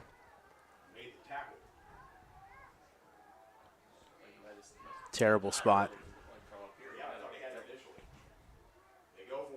Yeah. This is so scripted. Like you know that's coming. I mean, the official doesn't give them the first down, so of course they're going to try to go for an inside run on 4th and short. And Fitch obviously holds them, but my goodness, that was a terrible spot by the official. So the Spartans will turn it over on downs after the fumble recovery and give it back to Austintown at the 38-yard line.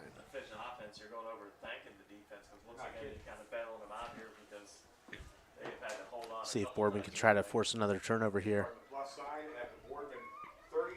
Trips to the right for Burek again. He's got another receiver on the left side and a sidecar to his right.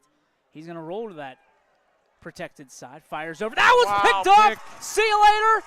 No. Cut back in. Is that Dominguez? It is. It is Dominguez. And it's a pick 6, it looks like. Or wait. They got him down at the 1. Down at the 1-yard line. Aiden Dominguez. The cheat code is taken over. Yeah, that sure looked like a cheat code. Aiden jumped right in front of that ball and took it down the sideline fast. Tremendous read by Aiden. We talked about it earlier. This guy is a gamer. He wants that ball in the worst way. Took it on defense. Very patient kid. I mean, he's Give it to him. Yeah, absolutely. Give it to him. Come on, Rocco. Let him finish it off. Let the Burgundy Bull get loose. All right. They gave it to him. It's a touchdown. Oh, yeah, it is. Okay. Touchdown. Our bad. Right now it's 30-8, extra point. Good call. 30-8. Logan Butcher, extra point pending. Snap good, hold good. Kick up.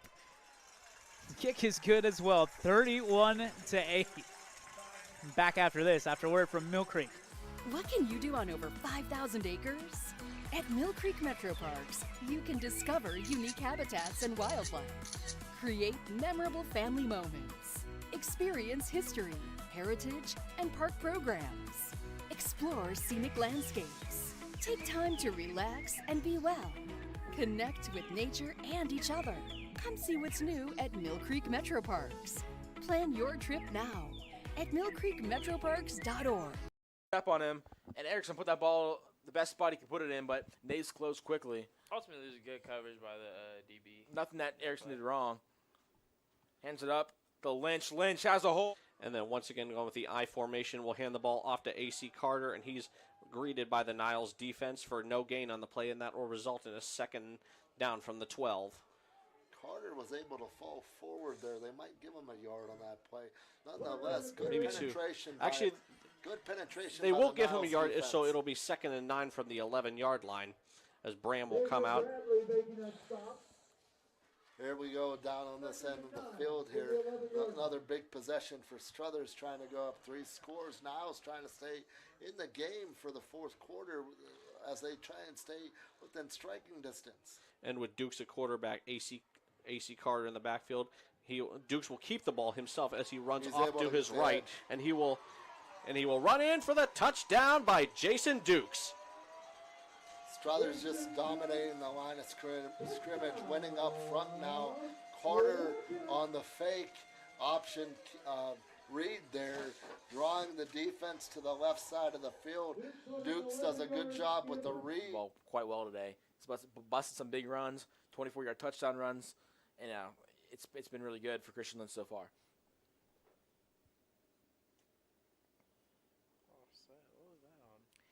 I'm not sure, and they really slow the game down here, 7-18, and Urson's going to look to get back in that rhythm on offense.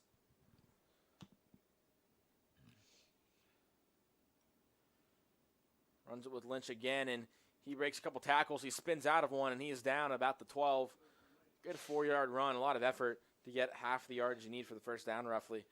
Some score updates: West Branch leading Carrollton 42-14. East Liverpool up 27-0 over Oak Glen. South Range over Louisville 24-8 at the moment. Wellsville's down to Columbiana 41-0, and Erickson is thrown down in the backfield.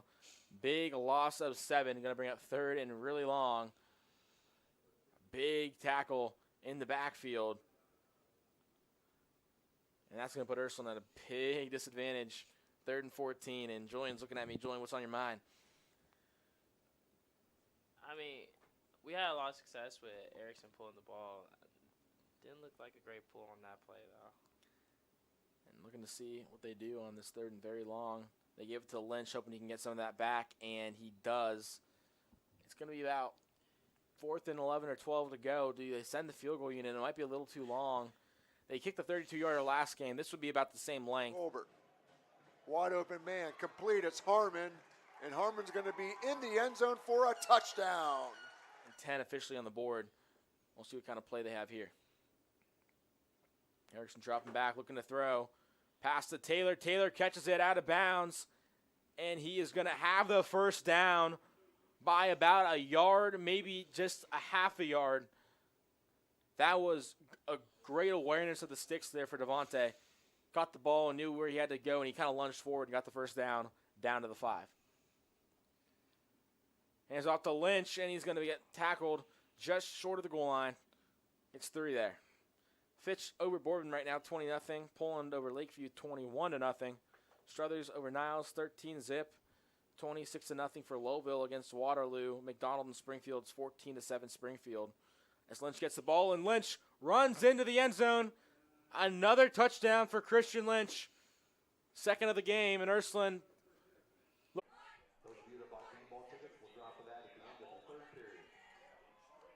1st and 10. Ike Lake back at quarterback with Lindsay in the backfield. Deion Miller, the near side receiver. Lake keeps it himself straight up the middle and hit hard right at the line of scrimmage. That's Jonas Baker on the tackle.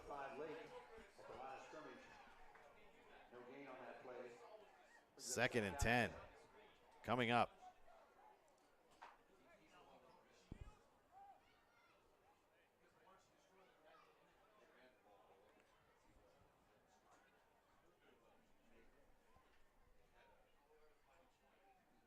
Give it to Zach Maisie.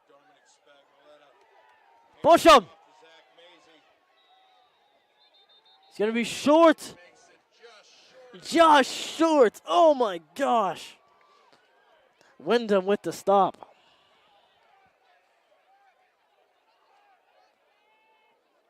Might have to send that one to There is no New York. Center. Play action. And it was intended for number 34, intended for Donovan Tidings. Sneak here. That's what I would. No, they're not. They're probably going to hand it off to big Zach Macy. He does run angry. No, it's going to be a quarterback keep. Dominic Spagnoletto with a 1-yard touchdown. He blows kisses to the band and to the 6 fans over. Hands it to Pruitt. Spencer right up the middle. Busts through about 3 guys. Spins. Goes to the ground. But not till the 6-yard line. That's a 14-yard gain for Spencer Pruitt and another Clipper first down. They'll have it 1st and goal now from the 6. Pruitt leaves. And there's a handoff to Kosick. Driving up the middle. He's still on his feet. And he'll be brought down near the 10. And now Clancy is in the backfield. And the ball goes to Cameron Clancy. They're trying to get Cam a touchdown. And Cam digs all the way down to about the 2.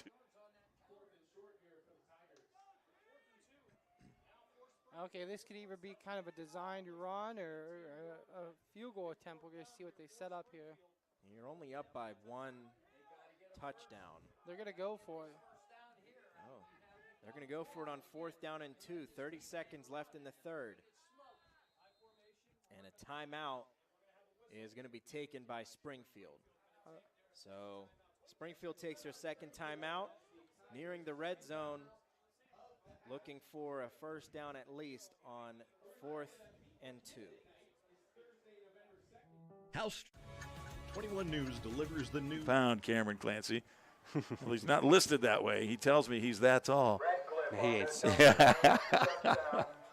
Cam with the touchdown. A nice moment for Cam. And for all the family watching in New Jersey, too. Oh. Was Radcliffe. that Radcliffe that missed that, or did they put another one in? It was Radcliffe. Wow. Hard to believe. Could have been a hold. If all in all, I don't see Aiden missing an extra point like that, but he did there. So Cameron Clancy with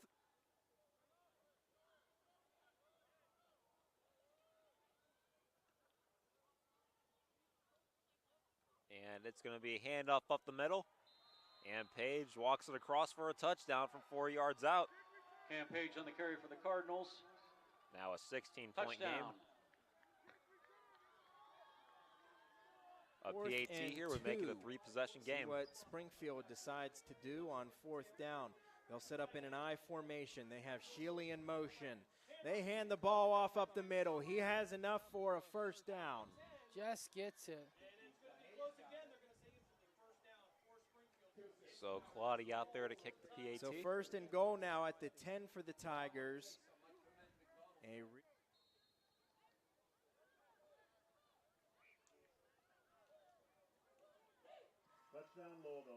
Carvin through the defense nicely. Tino Rivero Casio.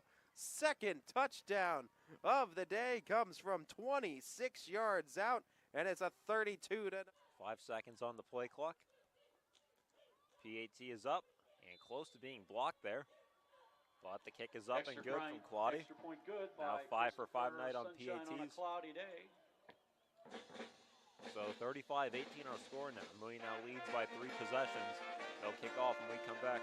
Goes inside the 5 and down at the 3-yard line. So the play action quick slant works out good. Lisbon has it 1st and goal as they look for an answer here. They're going to make some substitutions on that offense. Bringing in the big guys.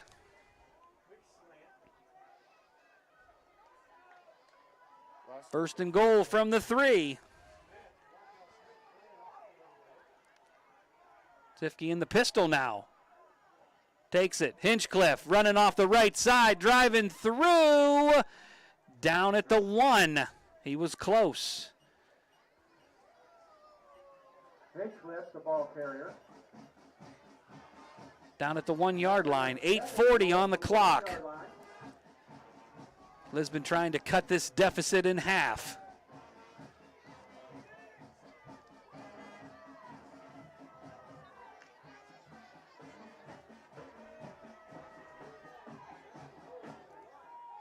Tifke again in the pistol. takes it. Hinchcliffe, no. Sifke keeps it, goes around the right side, and he is in. Lisbon has one answer to cut the point deficit in half. Extra point pending here as Moore will come on to kick. That was something Lisbon needed. That was a good drive. A little bit of up-tempo. Something we haven't seen much of from Lisbon this year, but it sure worked. Bigger school in Louisville, and I'm upset a little bit. It's Louisville, they've been up and down a little bit. They're on their down year. I really wanted to see South Range go up to that D2 level and take on a really good school in Louisville and see how it went. But they're on a bit of a down year this year. But that's not to take away from South Range's win because, I mean, these guys are terrific. Give it to them. 11:20 left in this in the ball game. They didn't change the quarter yet. We've been treated to some really classic games in recent years as Himmelheber is going to run it on 1st and goal and find himself in the end zone for the 3rd time tonight on the ground. Wow, fit it in there. We'll move you. And senior Abdullah Al-Sharif on senior night scored 5 goals for the Spartans. Wow. Got to give a big shout out to Ellen Yeager watching all the way from Illinois. Wow, Ellen, we're glad you're with us. Watching the Fitch Falcons. He's the ball carrier down to the 5-yard line. He set up a 1st and goal, Austintown at the 5. That's a gain of 11 yards. Sets the Falcons up 1st and goal. The ball is on the Spartans' 5-yard line. That number again to text to us, 330-299-8527. Friday Night Football and YSN.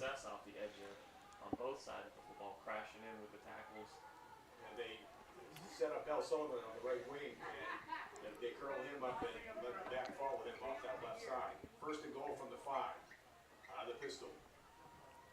Higgs the ball. It's going to be a handoff.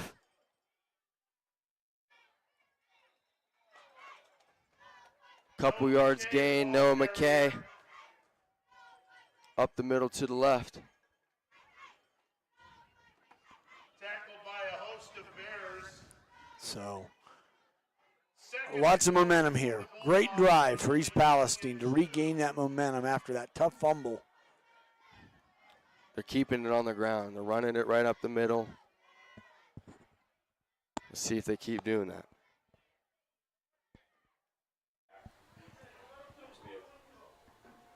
A little bit of confusion in the backfield, but touchdown, Austin. RJ May snaps the ball, hands it off. Right there. Touchdown, Noah McKay. Wow, and that hole opened right up. And great stops on defense, but gonna have to find a way to get in the end zone here. 1st and 15. Hackwelder takes the snap, fakes the give, wheel route, Daniels. Instead, he throws it over the shoulder of Braden Songer, and the pass fall is incomplete. Boy, I thought it was a better look to throw it to Daniels towards that back pylon instead. Looked like he pumped for him and then decided to hold it and then waited just a little too long. He had Songer open for a while, but didn't throw it in time. Also kind of threw it behind him. That would have been a very impressive catch by Songer. Still don't see Matthew Chaney out there on the field, the #1 target for Alex Hackwelder. 2nd and 15. They'll give it to Warren, and Warren met in the hole, but he was able to run through the tackle attempt that time of Tyler Wilson. Looked like Warren ran through his own tackle, Gabe Hamrock and Wilson. Able to keep pushing for more yards, but now it's 3rd and 8. Yeah, they pick up 7 that time. They're back into field goal range, but I think at this point, you can't take a field goal, not after the low snap. Even maybe prior to that. You've only got 10 minutes left. You know how good Girard's offense is. Yes, you've played good defensively, but do you truly feel confident to get another stop? It's 3rd down and 8. Picks it off in the end zone for a touchback. Western Reserve's going to take over on the 20. Excellent camera work by the YSN crew there. Excellent camera work. If not a yard, let's see. Looks like they're going to mark him. Yeah, they'll mark him just shy, so it becomes power on power here. Expect Hubbard to line up. I'd put Warren out in front of Hackwater and keep it himself. Looks like Cheney down now on those kind of stone benches the Eagles have here. Behind really the group of Eagles there on the sideline. That is not good for the Eagles if he's not able to come back into this game. Piece of his mind as he walks backwards off the field. They might give him a sideline warning here as well. The refs still haven't told us what's going on here. No. I would like to see offsetting fouls here. That way they line up around the 1 yard line. You would hate to see anything more than that at this point, although from our angle we can't really tell what all occurred down on the field. Hopefully a dead ball foul here, personal foul. And it's against the Wildcats, and that can't result in a first down, can it, Tom? That will be an automatic first down on the play there. It should be. Just when you said there's no way you can't get a first down inside the 1, but for some reason thanks to the Struthers defense that it happened for the Red Dragons. Both teams lost their cool down there. Good to see that cooler heads prevail. Right. If I'm a coach, I'd want to get closer to the action as well. If it's on the other side of the field. I want to get closer to the action right here. Hackwater takes the snap. He's got the first down. Hackwater close to the goal line. Still on his feet. Hackwater into the end zone for the score. Alex Hackwater finds Pater from 8 yards out on 4th and 1. We've said it time and time again, Jamie. Hackwelder, listed at 6'2", not an easy guy to bring down. That time, showing us why.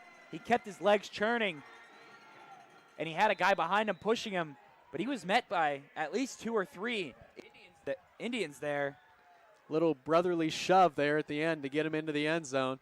McKay on for the extra point to try and knot this thing up at 14. Low snap last time. Better snap, good hold, and McKay puts it through.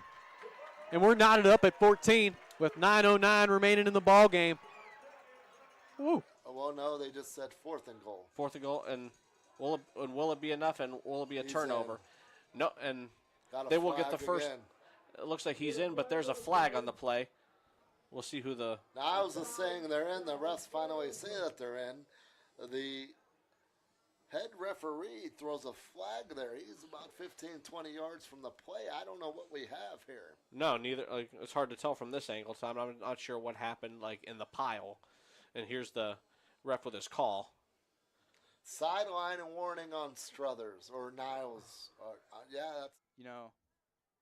Poland is looking to achieve some success.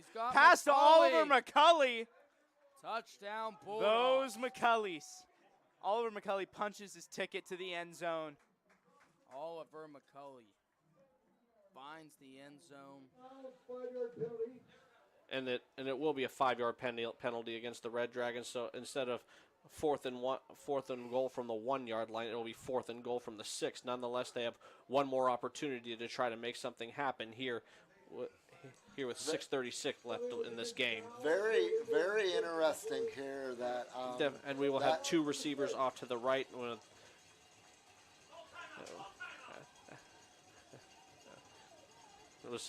Another receiver in motion.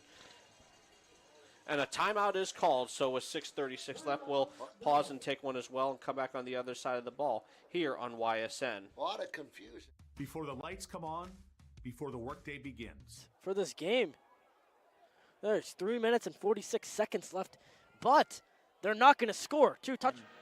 I believe it's Sims and Bengala maybe. Allow them to touch the ball because when they get into open space, that can cause a lot of trouble. He lined it short to Collier Dixon that time. Ahmad Kurd will check out to start this drive. And they're going to come with an empty set. 2 to the top, 3 to the bottom. 9:05 left in the final quarter. And looks like we're going to have a timeout spent by Hubbard before they run a play. And we'll take a timeout ourselves. 9:05. We'll be right back. Yeah, we getting all fired up, getting ready for the players when they line up. Think it's time we go and get them lights up. Let them high school lights ignite us. Cause we fighters, coming with a hut like this, coming with a pick six like that. Gonna be a showdown, so big. Think it's time for football night to impact. The 30th anniversary of the Great Clips over.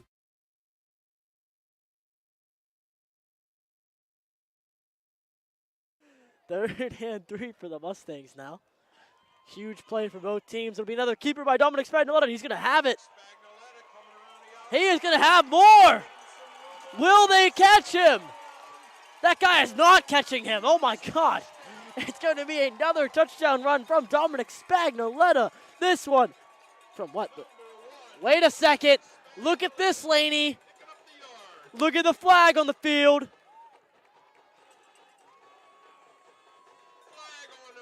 There it is. Now they realize. Hold on, folks. This may be coming back. Also, I accidentally added. What?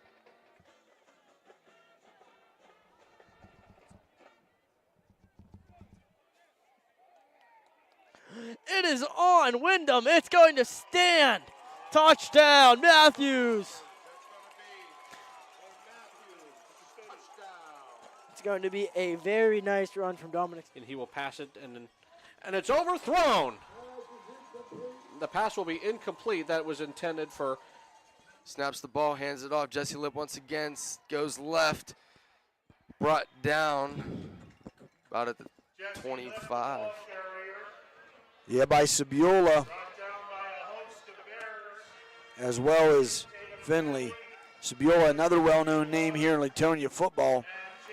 So just like a lot of our local schools, whether it be Columbiana, Wellsville, East Palestine, Crestview, have names that we've heard of in the past. It's the Latonia Bears who have a few names from the past still stepping up to play good football here in 2023. 3rd and 1. Dogs getting the play out. And they're going to keep that I formation throughout these last 2 drives. Well, the power eyes worked so far. Noah McKay right up the middle and an easy first down. Noah McKay, the ball carrier. That looked a little bit easy for McKay. The thing is with the power eye, you never know who's going to. Hands the ball off. Kosick driving up the middle, stays on his feet. There he goes! Nobody saw him! Kason Kosak, 27-yard run for the touchdown. I think the defensive unit. So they're down on the 18-yard line now. 1st and 10. RJ May under center. Quick handoff to Owen Uriauchi, and he stays on his feet all the way. Is that going to be a touchdown? Bulldogs touchdown, baby. There he goes, and that's probably his greatest strength, is just taking hits and dragging people with him all the way across the line. Great run by Owen Uriauchi. And he dragged about, I'd say 4 or 5 Bears with him, maybe 5 yards. Looked like he was going to be down at the 5.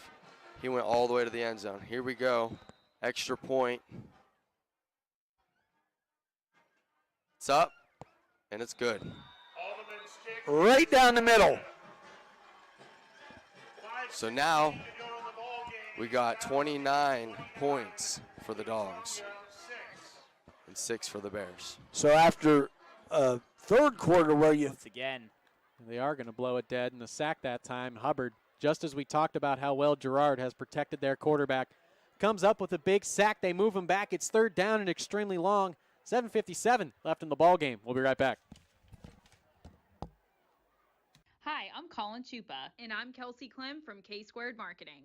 Our boutique marketing firm specializes in media planning and buying, public relations, event marketing strategies, and strategic sponsorships.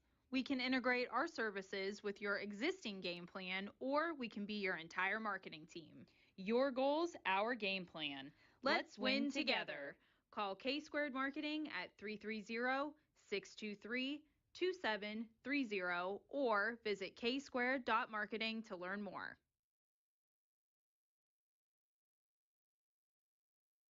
Hope looks different for everyone. It's a doctor who takes the time to understand. It's a listening ear when you need one most. The power of care is nothing without hope. And every service we offer is created with true healing in mind. Find your hope at Meridian. And welcome back. Less than 8 minutes remaining in this final period. Girard has it 3rd down and 27. We already saw him pick up one that was extremely long. They stay in an empty set. Hubbard gonna rush 3. McConaughey drops back, throws over the middle, and it's caught by his receiver. It's Steven Sims. Slammed down by Hasmahalis. Yeah, Hasmahalis delivers a blow. It's 4th down, and now maybe 17, and Coach Pearson left with no choice but to punt this one away and give it back to this Hubbard offense. On to punt this one will be the same man that kicks it off for him. It's Andrew Whitfield, a 6 foot, 200-pound kicker punter. The last one that he kicked off, it looks like Whitfield definitely has a leg. Daniel's going to be backed up on his own 20. Whitfield, high punt. Comes in sideways. Daniels calls for the fair catch. Fields it late now. And he'll get maybe an extra 5 yards.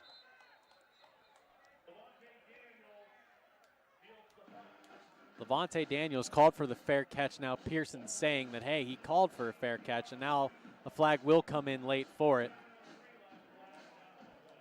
The refs will come together. Kind of has his arms in the air, not understanding what the call is maybe. I think the issue that Hoffman probably has is that, hey, he didn't call it at first, but when the coach came screaming down the sideline yelling for it, you kind of gave it to him. But it is the correct call in the end.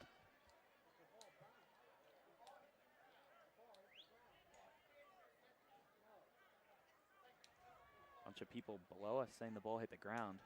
Yeah, I'm not sure how it works. I don't think I've ever seen that before.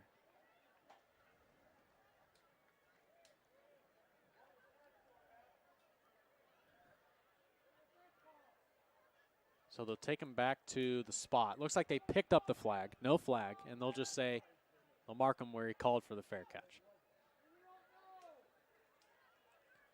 They've got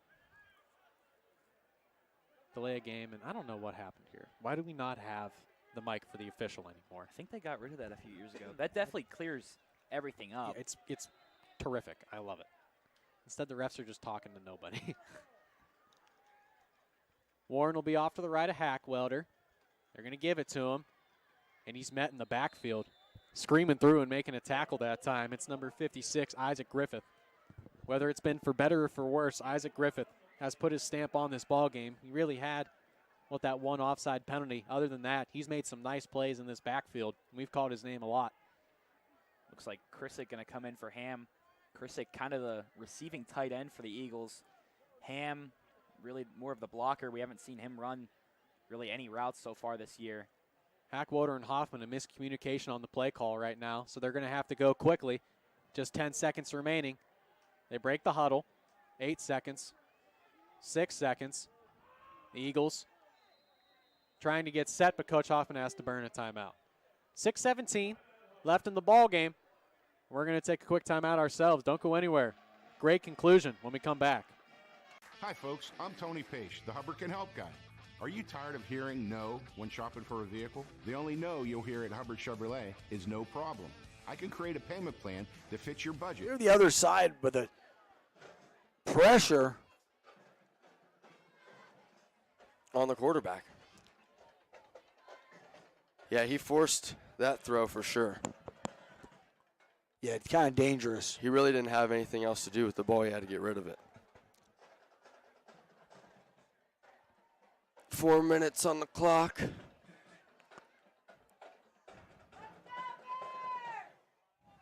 Big play here. In the red zone territory. Brock back in the shotgun, looks to pass again, rolls out. He does throw it, and it's... Oh! There's a flag on the play. Yeah, that was going right to Mancuso, and I think he got his jersey grabbed. But Yep, looks like there was some interference there. either that or it's going to be a...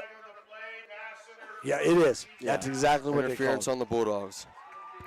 So that's going to move them maybe half the distance to the goal. So that's going to be a big play or a big call to help the Bears. Yep, that's about right, about half distance. So that means it's going to be first and goal because that'll put them inside the 10. Yeah. Right inside the 10, actually, probably about the 9 or so. Oh, no, second down the yard. Wow. Okay. Second down the yard. Yeah, it was in and out of the hands of Simone. Third down and 10. Hubbard needs a first down. Do not want to give it back to Gerard. Once again. That's going to be a first down. Yeah, Ethan Mancuso. He made the catch. So that's going to be a first and goal for the Bears. And that was a short pass play, but it got what they needed. Well, Sifke going to back off. Takes it, low snap, but gets the punt away. And the punt's going to be fielded. Coming back. And he's going to break it, although I should see a flag, and one comes in as Hunter Daly, what I thought, got blindside blocked.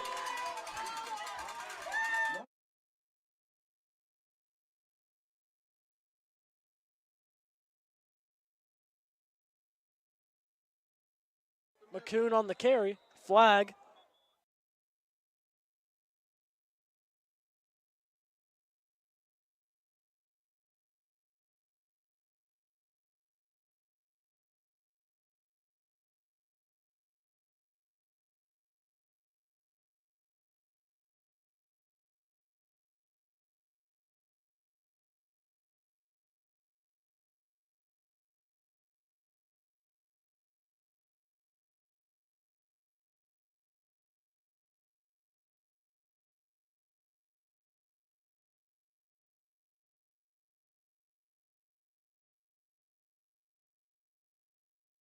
United Golden Eagles at United next week. Or it can be Latonia's opportunity to make their second touchdown of the game.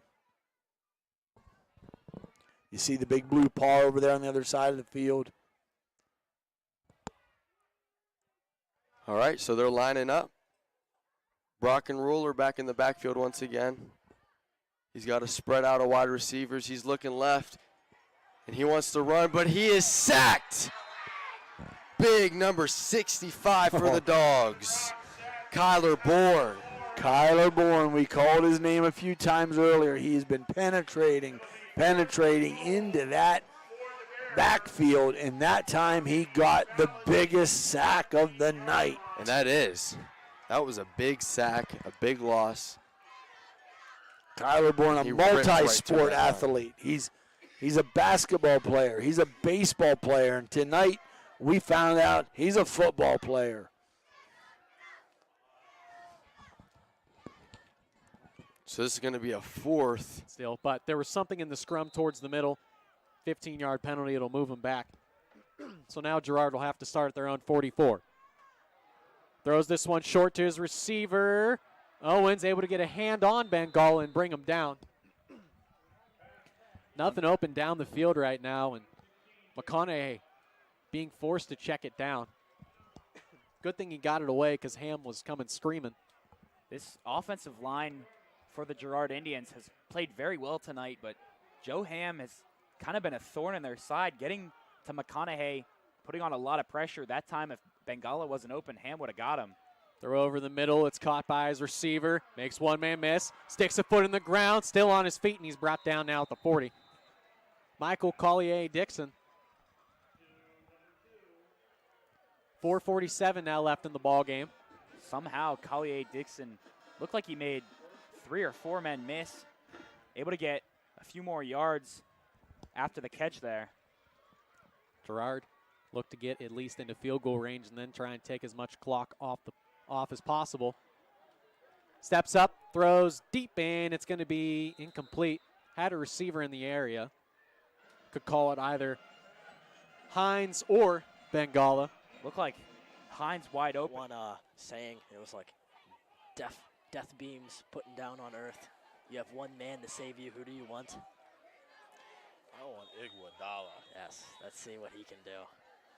I don't think this is Andre Iguodala. Oh my God, they're calling a timeout here. Maybe it'll confuse Matthews, and they'll be like, they're not actually going to onside kick it. Who knows? Onside kick in a dream. That's what they need. Like if you kick it really hard and it hits off the face mask of someone and comes back to you. Or you could. And yes, they're going to say it's enough for the first down.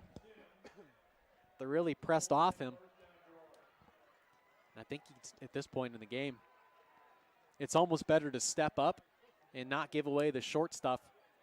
And if they beat you deep, they beat you deep. At least you get the ball back. Ball in the 29, 1st and 10. Clock stopped as he went out of bounds. Short pass again. Bengala comes up with a catch, makes a man miss, tries to hit the sideline, and he's brought down by Rome Odom. Once again, Bengala and the rest of this Girard receiving core.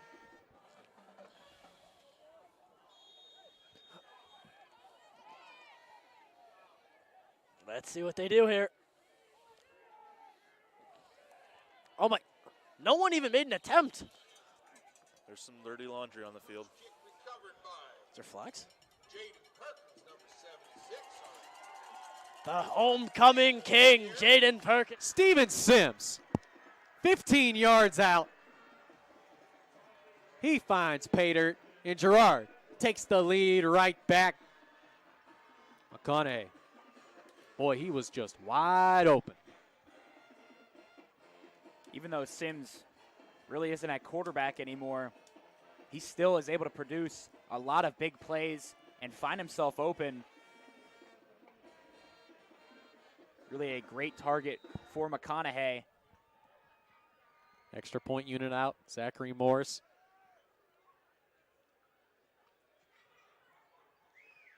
Set for the PAT. High snap and penalty flag's going to come in. Going to be a false start on the Indians, so to move them back 5 yards, but Morris definitely still has the leg to get it through. Just becomes that much more difficult.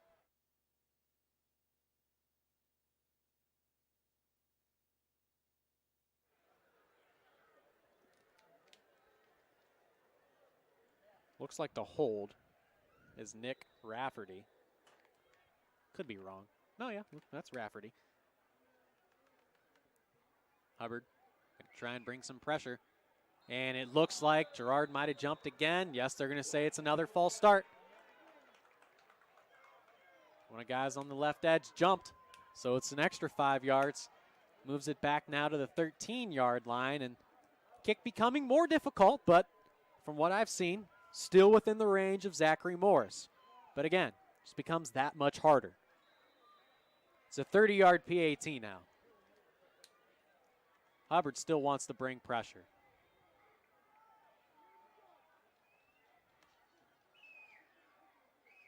Good snap.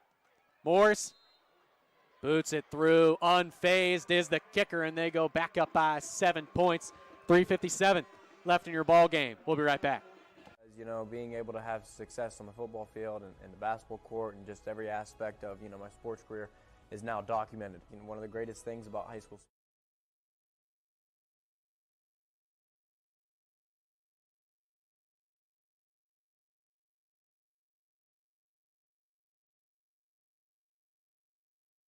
Third down and 4 here for the Mustangs. 42 seconds left. Oh, do they not actually have any more timeouts? Are you kidding me? I thought they had all 3. Well, and they'll take a knee. Oh my God, there's a flag. This game might not be over.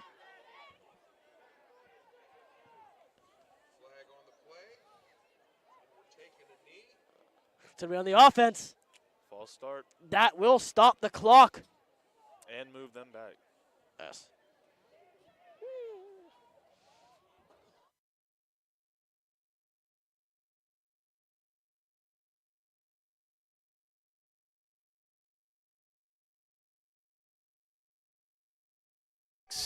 Looks, running, trying to get somewhere. Gets a block from Hinchcliffe, trying to get out around the defender. Sifke going to throw it out of bounds. Outside of the tackle box again. Should be no flag. He was outside of the tackle box.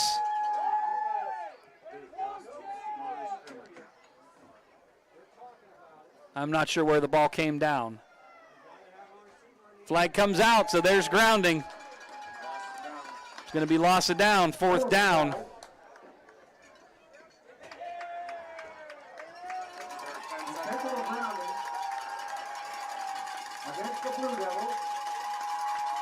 So it's going to be 4th down. So the only shot you really have is a Hail Mary here. So if you're going to do this, I mean, let me put my coach's hat on for a second. If you're going to throw a Hail Mary pass, you need to take your center and put him out at wide receiver because that 6'5" boy can jump. And I don't know that Southern has somebody that can out-jump him. He can dunk a basketball. He's been able to do it since his freshman year. But That's 10 feet up. yeah, he's definitely got ups. So if Sifke could throw one down to the end zone, which he could easily throw at the distance.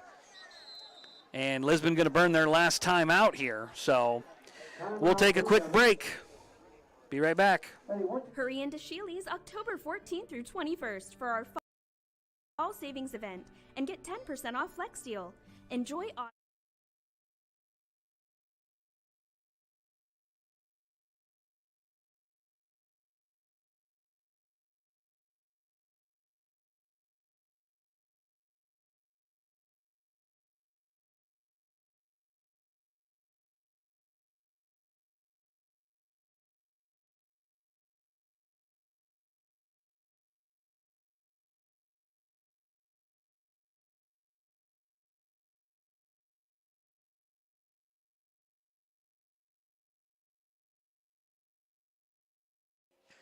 All right, folks, this is for the meat and potatoes. 4th down and 4. All or nothing here for the Stangs.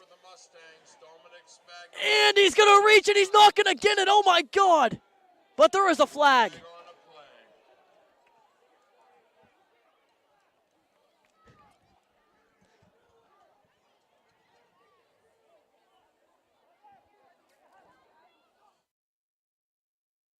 Across the middle. He comes up with the catch. It's enough for the 1st down. It moves him into Girard territory, and Songer atones for his sins.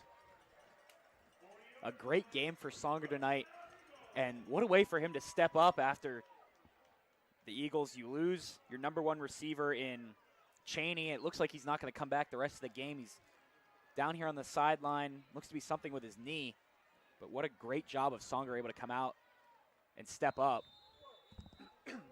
Give to Garland Warren going up the middle, and it's going to be 4 or 5. Girard really ripping at that football, Zach. Looked like maybe kind of late there. I didn't see the number, but he was still punching at the football. Less than 2 minutes to play. Hubbard has it on the Girard 36-yard line. They've moved it into Indians territory. Keeping himself. And actually, no, it's not Blackman, sorry. That was Darian Brown. Takes the snap, fakes the give. Hackwater wants the roll. Hackwater, man on his back, and he's brought down from behind. Huge tackle for loss that time by number 55, Devin Hubert. And Coach Hoffman going to burn a timeout. Hackwater trying to make something happen. Might have just been better off throwing it away. Now, Hoffman, with only 1 timeout remaining after this one, have to see how that plays in. It says 0 up there on the scoreboard, but I think he's burned 2. I think he's got 1. I think he's got 1 left too. And a handoff here to Davis. Breaks a couple tackles. We've seen a lot of that from him tonight. And gets him a little bit closer.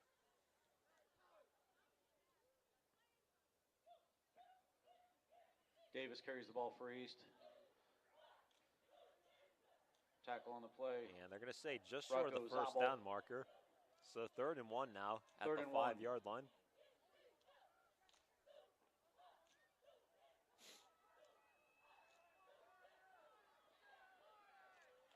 And Darian Brownlee's actually in a quarterback now under center. Brownlee makes a man miss. We'll see where they spot that one. He didn't gain very much, though, I know.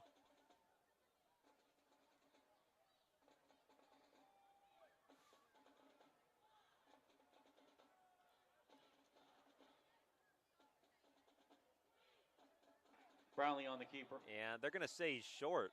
Brought down in the middle. So no gain there, 4th and Braden 1. Mahone and Zabel.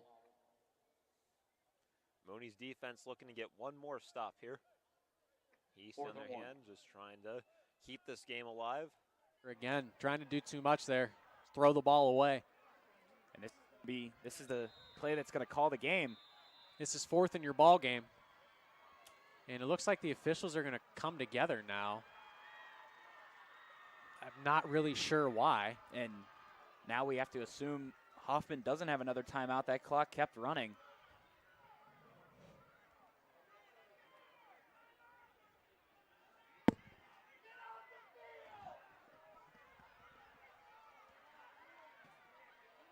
Fires one up.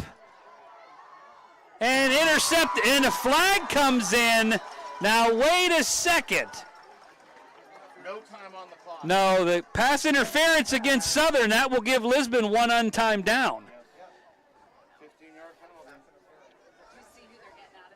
It's an automatic first down. Oh, that's right. They don't call it's not a spot foul in high school. So it's going to be a 15-yard penalty. Lisbon going to get one untimed down from the 12-yard line. Right? No. 17. Should be at the 17-yard line. Looks like the head official is going to come over now. Have a word with Coach Hoffman.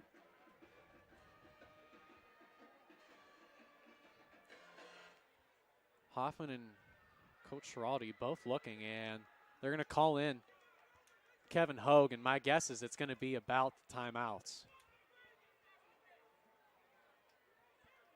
As now Hogue is going to walk over. He's crossing midfield. Yep. Zone motion. They brought out that play that I said last week should have been taken out of the playbook and ripped up. 3 weeks in a row. 3 weeks in a row, that play should have been gone. 2 weeks ago, that play should. Is done, it looks like. And here's a dump off out to the left. This pass can be caught for a first down and more. And he'll be brought out of bounds around the 30-yard line. So a 20-yard completion there. I couldn't see. Goes pass to Flowers, complete for a Carter Mini first down. And it was on the play tie on by Flowers. Darian Brownlee. Flowers had a touchdown right before halftime. But back to Ashton O'Brien real quick. He might be done for the day now, but through 3.5 quarters, he was amazing. 4 touchdown passes to 3 different receivers. 2 of those were to Nat K. Then he also had the rushing touchdown. And O'Brien is a stud, like I mentioned earlier. Balling out here on senior night. And a stoppage in action now. And they're going to respot the ball. 4.5 minutes left to play now.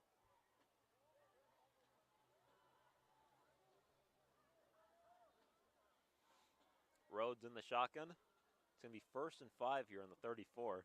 Guessing East jumped off sides. Rhodes launching this one down the middle. This one's going to be Backwilder drops back. He lets this one loose and intercepted.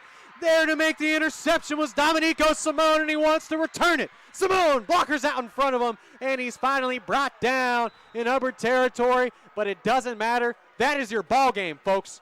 Late flag.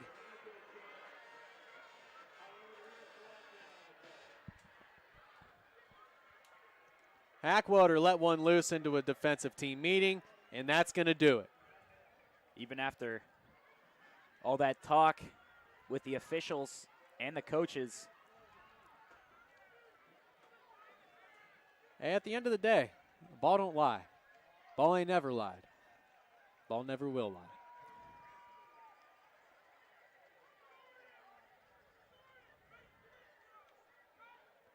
Now all that's left to do here for Girard is kneel it out.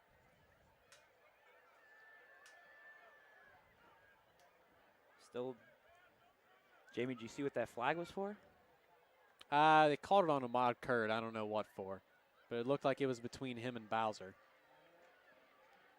Because I saw Bowser point down to it, but Girard will come out, and barring any disasters here for the Eagles, they're going to go ahead and kneel it out and win this ball game. What a game played by the Eagles against a great offense in Girard. And Girard's record really does not show for how they've played. 5-4, they've really played like a 7 or 8 win team. The Indians will escape Hubbard with the victory. 21-14, your final. The Indians have now taken the last 3 in a row over Hubbard. They move to 5-4, and that'll do it, ladies and gentlemen. I'm Jamie Thompson for my partner, Zachary Svensson. Your final score here tonight: Girard 21, Hubbard 14. Tuff McConaughey, 2 passing touchdowns. He leads the way for this Girard offense. He's done it all year, and he does it again, this time on the road. Have a good night. YSN thanks you for watching this presentation of Your Sports.